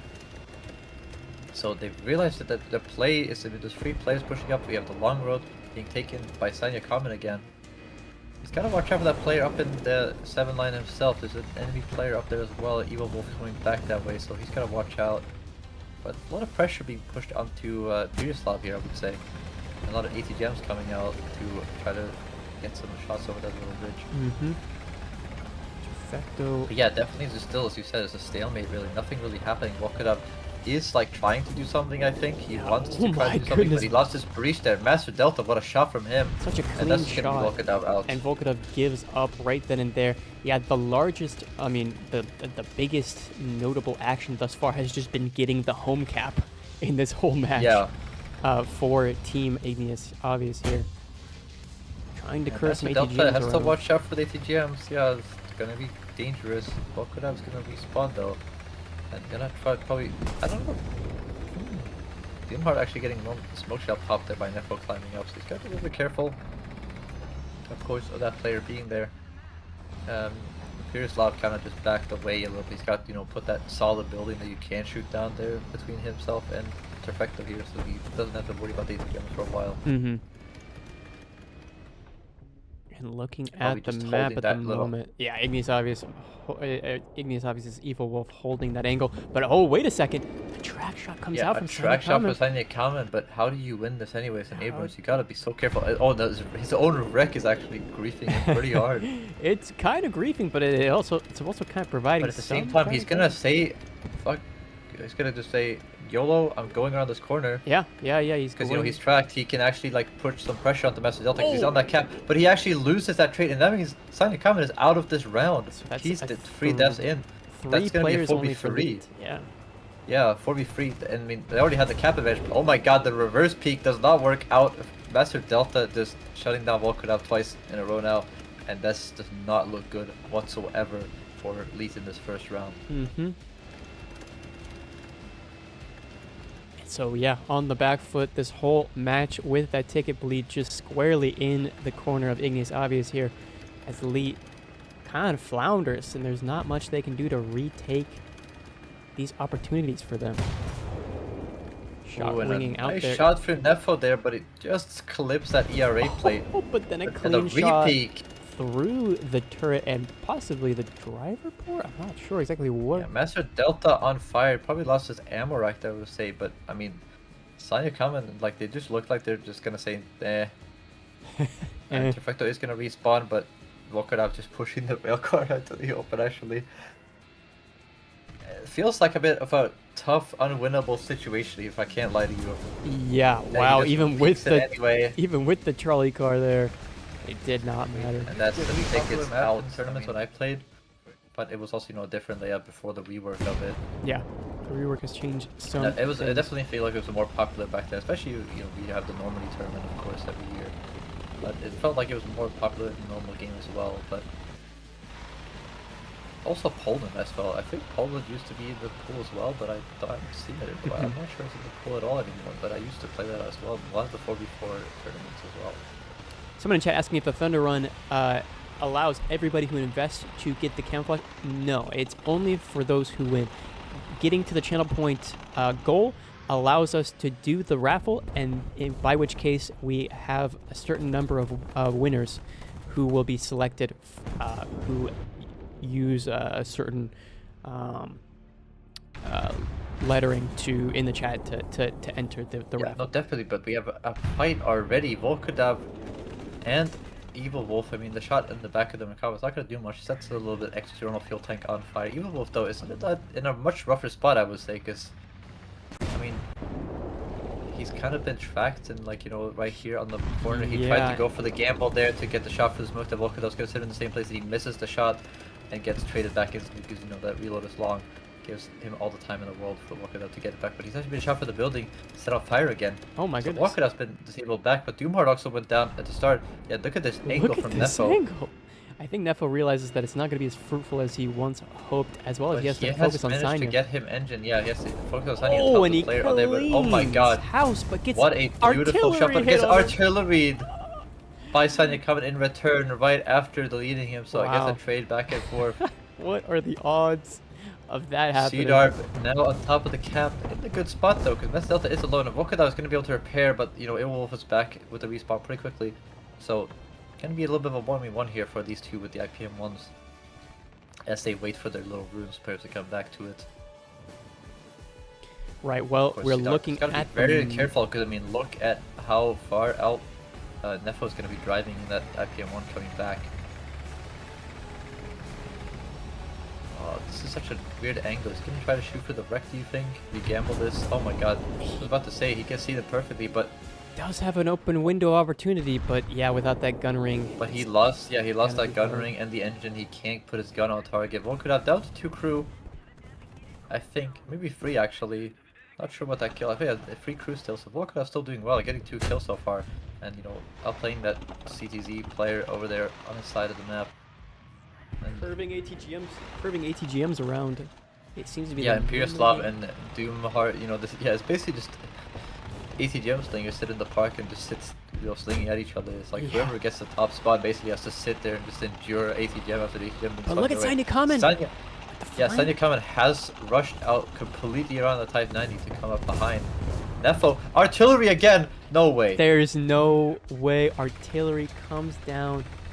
Oh my goodness. Okay. Nefo twice in a row, killed by artillery. I have no words. This is like being struck by lightning. Uh, The probability of it I happening mean, is just... this. Ouch. There's no way to really counter that. You have to move out of the position, but at the same time, yeah, that's just... He was moving as well. He was driving, like, just like pushing up, and just with the pre-fire artillery from Volkov gets him. However, Evil Wolf gonna come in to try to get the chance on Volkodov here to try to finish him off after getting him his barrel taken out. So he's gonna finally win that fight, but he is on his last spawn as well, and that was, you know, Volkodov's first spawn. So that's an advantage for LEET, I would say. The problem is, Ignis AVRES is the only team that has managed to capture a point at this point, because they still don't have help caps. You know, the tickets are bleeding in their favor. So it's definitely, you know, LEET has to try something. You know, they've gotten the kills favors in their side, I would say, but the problem is, how do you get a capstone so you stop this ticket bleed? Yeah, I mean, it's just so violently it against them, and it seems like Ignis AVRES is not going to stop Sidar and Volkodov if they can formulate some sort of plan. If the artillery works in their favor, they might be able to pull something off. Artillery coming down. Master Delta dodging it. Successfully sent. You gotta be so scared now of Master Delta. I mean, what's his name? Oh my god, the Imperial Slav actually went down there to Sanya Kama, and he finally peeked him and actually got the shot on him. So yeah, they can cap the B point and finally stop the ticket bleeds. That's huge for LEET.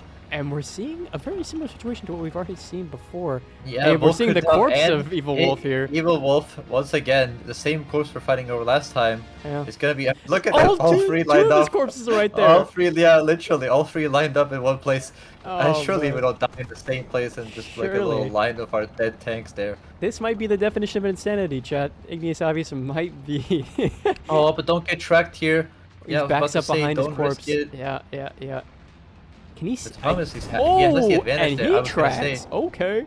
But he's gonna go But for the can he aggressive rotate in peek. time? Oh, but at the engine, the problem is Volkodov's engine will be exposed here. I I don't think think he wants to to risk it. Evil Wolf. He might be. Maybe he wants to risk it. He's trying to figure out Oh, if he but can. it's not shoot. low enough. I don't think it's high enough for him. I think to he be only able hits to get radiator that. if he shoots there. Yes, definitely. He's gonna get perma-tracked by Evil Wolf Oh. here. No, actually, he misses the. He's loose! And he gets the engine engine. shot. Okay, And this is the problem. You could actually HE Mir in the cupola, I think, if you really wanted to, but not you gonna could go for also the- just damage him. Oh, he goes for the HE. Oh, You're he right. is- okay, he's gonna try it. He needs to hit a little bit more to the right, I think. He's gonna back up slightly into him. He's gonna go Hit for the whole gunner side, shot. Hit the gunner side. Okay, he's Oh, to light gonna him set him on on fire fire again. again. Make sure he reset his thingy, but go for that. Come on, go for the gunner side. The repair Oh. is reset. Oh, what? The spall liner. What is that ricochet? You know what? It is what. Oh. Going for the shot in the turret again. Misses the optic. He's got to get that Yeah, he's trying to overpressure. shoot the APS. I think he just needs to try, but he Oh, gets the gun another ring. fire. Oh, that's a clean and kill that's right the gun there. ring. That's done and dusted right then and there. And Lower Volkodov, plate. that means Evil Wolf is out of the game actually. Yeah. Evil Wolf out of the match.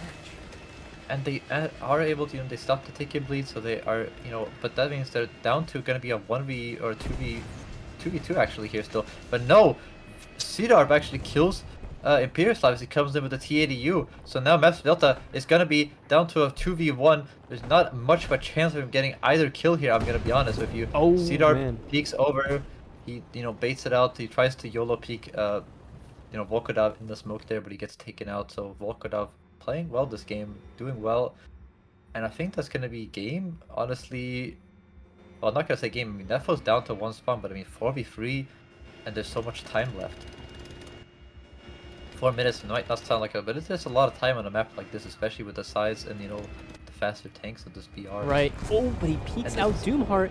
Doesn't get any shot in return as Nefo is already kind of around the corner by the But I time. mean, look at Slanya Comet. He's going all the way around the bottom of the map.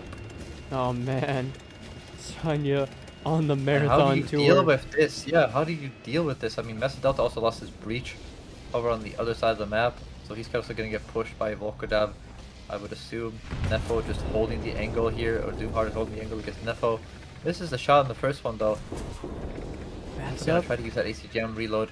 Only gets the ERA and some other, ERA stuff on the second shot as well. Master Delta all the way in the back there with no barrel. And just, I mean, this is going to be so rough. Volkodov does go down to Imperial Slav, but what good is it going to do when Cedar Clean gets the shot. trade instantly back on the reload? Sanya Kamen has lost his track apparently. But I mean, oh my god, these people are down, and Nefo goes down, and that's his last spawn as well, and he'll be out of this game, and it's just down to Master Delta. Ignis or LEET just sure, they started like, slowly. They were losing on tickets, but I mean, Evil Wolf just losing that fight to Walker 3 times in a row is really just Quite it's too tragic. much. Oh, he does fire. They both shoot. Master Delta's going to have the angle here. But then he realizes that he's getting overwhelmed. He's got Doomheart flanking him from behind him. He's going to go for the swing. He connects the round with the a bit ERA. too high. And he's still going to be able to out-reload Doomheart here. Or I suppose not. I think he lost his vertical drive. Ah, That's why he hit that shot there. unfortunate situation. But yeah, I mean, they looked like Ignis Avis had In round 3. again. Yeah, round 3, 1-1 for each team on the scoreboard. Switching sides again, so Ignis Avis is going to be on the top side again. Maybe they're cursed to whoever gets the top side wins, but not so sure. Gonna depend on what we see here. Volkadov switched into the VT4 and Kiduval actually in the Merkava this time. Gonna go over to the far side. So we switched out a player, but Kiduval actually already lost his breach. Oh my god, Evil Wolf is so aggressive now, switching to the Merkava. He's got his breach already, and he's actually gonna rush into Kiduval. Kiduval actually has no chance of getting away here. Maybe he can drive all the way into the spawn, but that means leave Cedar all alone. Yeah, he's actually gonna get taken out instantly. Evil Wolf, so aggressive off the start. I mean, getting that breach shot, of course, on the cross there with a low gap. And just, that's one player down already, which is going to lead Sidar to be out, outmaneuvered here maybe, depending on if Evil Wolf drives into the A cap or not. Right, But I don't think it's going to happen. He's going to instantly go back. I think he's going to get stuck there. So yeah, it's still going to be a stalemate there on the A cap. But it's still a 1-for-1 trade, he's got him in down one tank, and he's taking out his best tank in the Merkava 4 as well, so... He's going to be at a disadvantage now on Kiduval with the Merkava Rock 3, because the Evil Wolf actually gets traded back instantly by Kiduval. Never mind. He came back for revenge, losing his engine, but he won out in that little fight. Sonic Kamen now and Nefo kind of stare at each other a little bit. Yeah, we're seeing a bit of a back and forth here.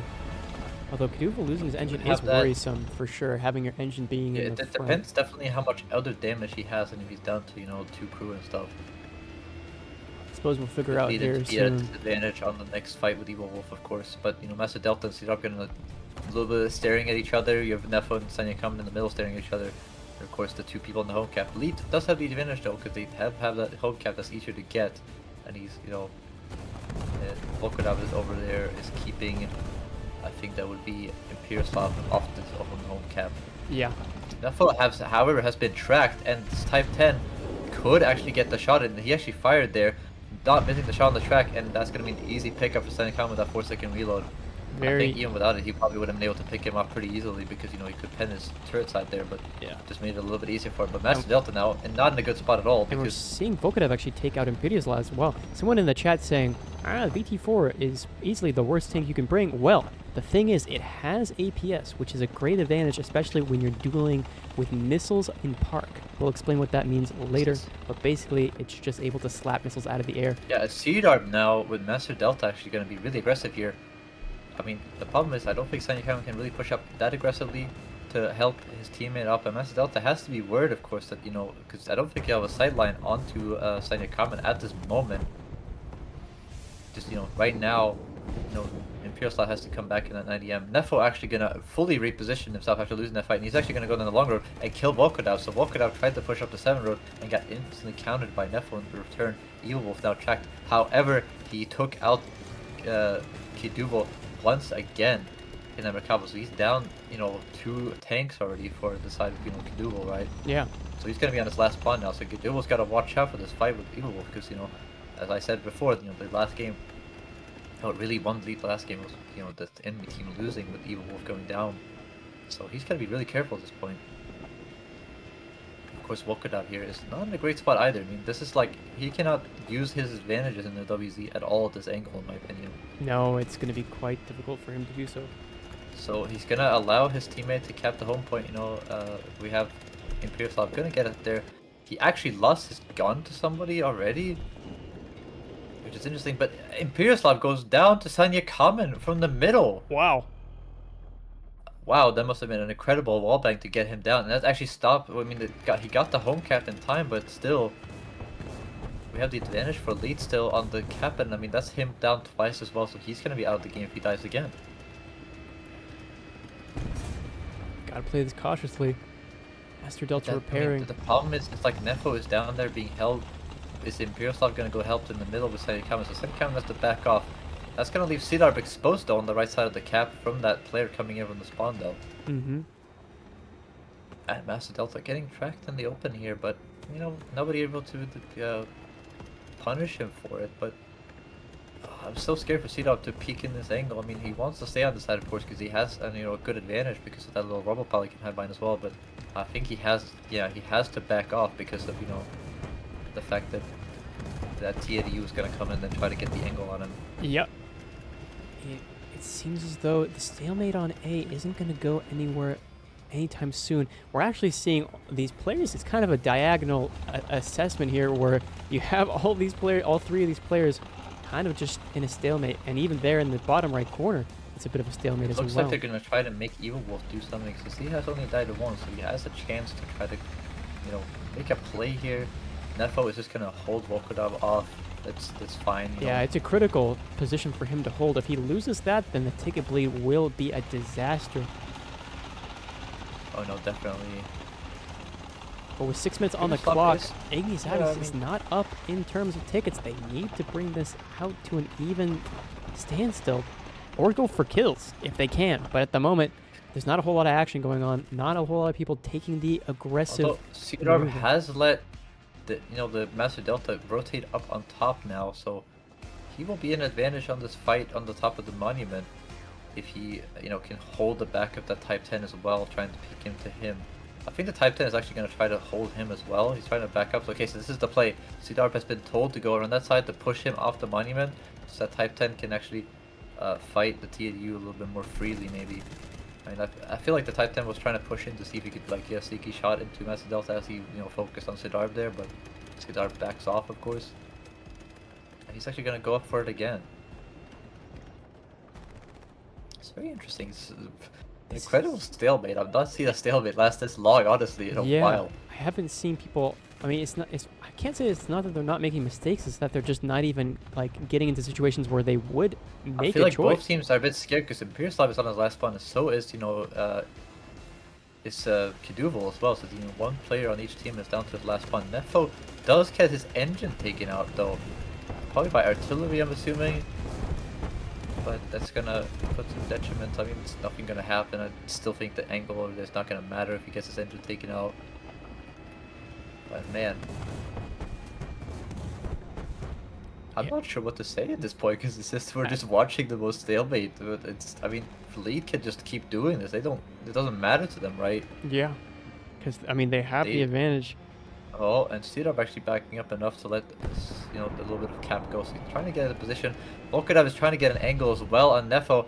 Nefo missing the shot again, but Volkodov cannot punish back because he'll be able to rotate into cover. However, he's got to watch out now because Sanya Kamen is climbing over the mountain. Nefo missing the shot and chance on him though. Evil Wolf has lost his barrel, however, and Volkodov has set him on fire. And oh my god, what a shot by Sanya Kamen to take out the ammo on Nefo. But Nefo still had a shot that still had a round does the autoloader. Yeah, so we can't fire back. And Evil Wolf running for his life now as Kiduval chases him down. Merkava violence. Who's gonna come out on top here? But no, Sidarb has managed to take out Master Del. He overpeaked, and that's gonna get the cap into LEET's side, which is just really, really bad because I mean they already had the ticket advantage, and the Evil Wolf is gonna go down here probably. I would assume if you can get the shot into, aim more right to kill the driver. Or go for... Or left also works. Yeah, get the gunner. Get the other track as well on the way out. And now Evil Wolf is also down to 2 spawns. This is not looking good at all for Ignis, obvious. Master Delta is also on fire currently. Again, coming in on the respawn. Yeah, I mean, 3 players on Ignis are down to their last spawn now. It's not looking good for them at all. Ignis, Imperialslav is against... Volkodov over here, but Volkodov has the control over him, of course, because he can just sit and hide back there. Yeah, and it seems the like shots for the building. He's playing it quite well here. Volkodov not going to expose himself from any... But you can also tell that Imperialslav he knows that he needs to make a play at this point. Right, because he's going to get pressure from the people at Monument. Oh, and he gets that but what a shot! A red shot. Is Volkodov going to play the 50-50? I think he's going to 50-50. It doesn't matter! And he actually... Sidarb actually kills Imperialslav on the way, and Volkodov can drive into the cap and repair for free, and Imperialslav's going to be out of the game. and that's gonna be a 4v3, and you're down tickets. It's gonna be a second round for LEET, I'm pretty sure. Mm-hmm. Yeah, Wow, what a stalemate into nothing. I mean, Sanya Kamen also fighting with Nefo here. He's on fire. He's actually lost only one crew member. They're kind of shooting each other's strongest parts of each other's armor, but Sanya Kamen actually losing. Is he out of ammo? It does look like he is. Yeah, he's out of ammunition. I think he might have shot all his ammo. So he's just sitting there bluffing at this rate, but is Nefo going to realize that? But Cedar has been taking his gun out. He's completely out of ammo, but it doesn't matter. Nefo's just running back to his home cap for some reason. Yeah, it doesn't matter at all. I mean, literally, Kaduo was the only person really to die, but he still did well on his side. He died twice over, of course, but he got Evil Wolf as well. Match. Ignis Obvious and Elite. It's not looking great for Ignis Obvious, as Elite is on a pretty good run here to potentially win and move on in the losers bracket. You never know, Ignis Especially Obvious. after that rough little first round as well. Yeah. That we saw by Ignis Obvious. It felt like they were doing pretty well in that first one, and that they've just been losing the man advantage in the tickets in these last two games. So we'll see what happens this time, to be honest. Looks like Evil Wolf is a lot more patient this time. I mean, he went really aggressive in the first two rounds, I would say, over on that side of the map. But he's pacing himself a little bit this time. A lot of smoke shells coming out as well on both teams at the start of this game. A lot of artillery as well. And Sanya Kamen already taking out Nefo in the middle. Not a good start for Ignis Obvious, because that's going to put Master Delta in a lot of pressure, because that Type 10 is going to be able to come up behind him, I think, if he really wants to. Yeah, that's such a bad start from Ignis Obvious.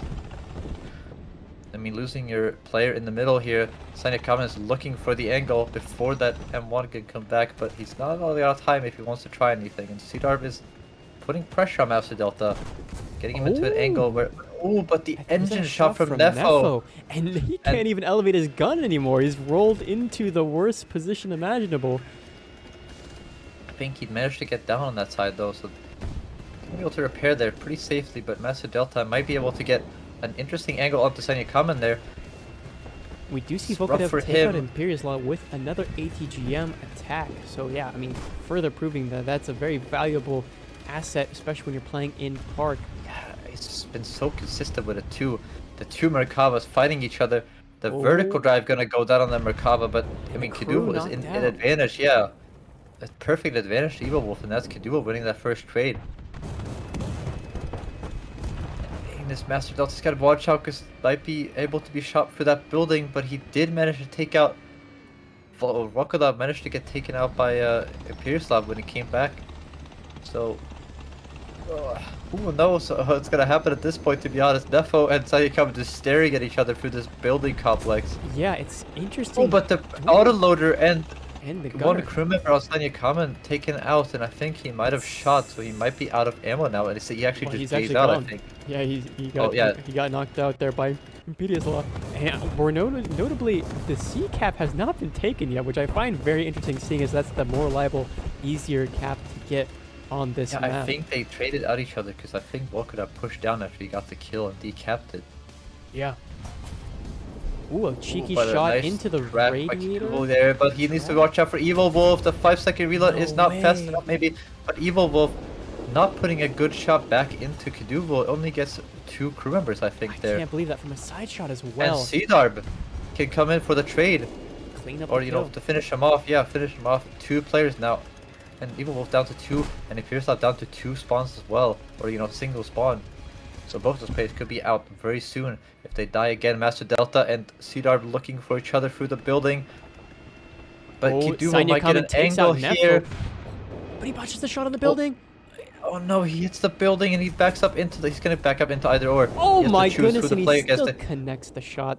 That's impressive. But he gets the kill trade, but his engine is now dead. Uh-oh, and Sanya Kamen gets a free driver shot here.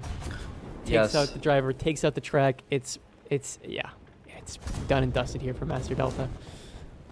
Nothing he can really do. Gonna peek over the top as well. You know, he's gonna get finished up by Titan, but Nefo coming in to finish off Sidarb as he climbs on top of the mountain. Did get the decap, so that's still pretty important, but doesn't get the cap Yeah, itself. but still, I mean, oh, but a barrel shot What a coming up for Sanya shot. Kamen to disable Nefo, so he can maybe push up into a better angle here for Sanya Kamen, or he's just gonna stay here, keep somebody from capping A. You know, he wants to keep them away from A. And now Nefo holding a and pretty strong Imperiuslav angle with no here. barrels. Imperiuslav also in trouble, by the way. He has no barrel down at C and nobody to really support him, and he's gonna get taken out of Look It Up. He's out of the game. Wow. That's gonna be bad for Imperiuslav and bad for Ignis Avis because they're gonna lose their home cap as well. So the ticket bleed is gonna go in the opposite direction here. So we might see Master Delta get a shot here on Sanya Kamen. He's trying, but he misses. And does he get engine? No, he doesn't get manages to punished. get into cover. Wow. Impressive. But no reason to be overzealous and overpeaking for Sanya Kamen either, because they just decap the home cap there, and this is so rough for Ignis Avis at this point. No, it's quite brutal, as we can see here. Sidarb also rushing down to help out Volkodov, Mm-hmm. to support him on the C cap to make sure they get that cap controlled. Nefo is going to be in a 2v1 with these two players in a second. Volkodov needs to watch out. I don't think he realizes that Nefo is back there. Okay, now he does. Backing up to try and get the opportune shot, but Nefo's already back into cover. Sanya Kamen getting his engine taken out by Master Delta though on the peak. Yeah. But I still think that's not enough of an angle for, Master Delta to be able to safely just engine him over and over again. But also, yeah, Master Delta traded his gun with him. Oh, but Sanya... Sitting I'm on not that sure what you can do. home cap. It's going to be tough And for them to Sidarb climb is out. actually just rotating back to the middle here. He's going to try to rotate back to the park to actually help out with Master Delta, I would assume. 5 minutes 50 seconds on the clock. You really want to start focusing these caps, start honing in on them. Oh, Ignis, Evil Wolf here. He tries to get an angle to help out Master Delta. The problem is I think he needs to push up and try to focus, pressure that Merkava at the same time as well, right? But Master Delta also needs to keep Sanya Kamen under pressure as well. But Nefo gets taken down by Sidarb. So he rotated in and got a shot for the buildings there, and Nefo is also out of the game, and that's gonna be GG, I think. But no, actually, Master Delta just YOLO peaks and actually wins the trade with Sanya Kamen. Not over before it's over, guys. Come on. Yeah. You can still try it, but they're There's a still stuck on chance. one side of the map. And they need to get to that B or C cap as we see Team LEET expand across the map even further. Sidarb is just looking for the angles through the map. He's gonna be able to get a shot on Master Delta here, I think. Oh, yes, he is. Oh, what a beautiful shot through the window. Through the window. Yep. And just, that's gonna be it for, I think, as well. Master Delta may be out of this game as well. I'm not sure, but I mean, there's no chance for anybody to get to the caps, and that's gonna be 3-2. 3-2. Or 3-1, I mean. 3-1, I mean. Ah, yeah. You're right. 3-1 for 3-1. For LEET beating Ignis Avis. I don't think there's any... Evil Wolf might as well just YOLO peek it and just do what he can, but yeah, it's not gonna do much. only gets fuel tank, very superficial. 4-second reload punishes him. Yeah, and an easy drive on the cap for extra measure there. LEET winning and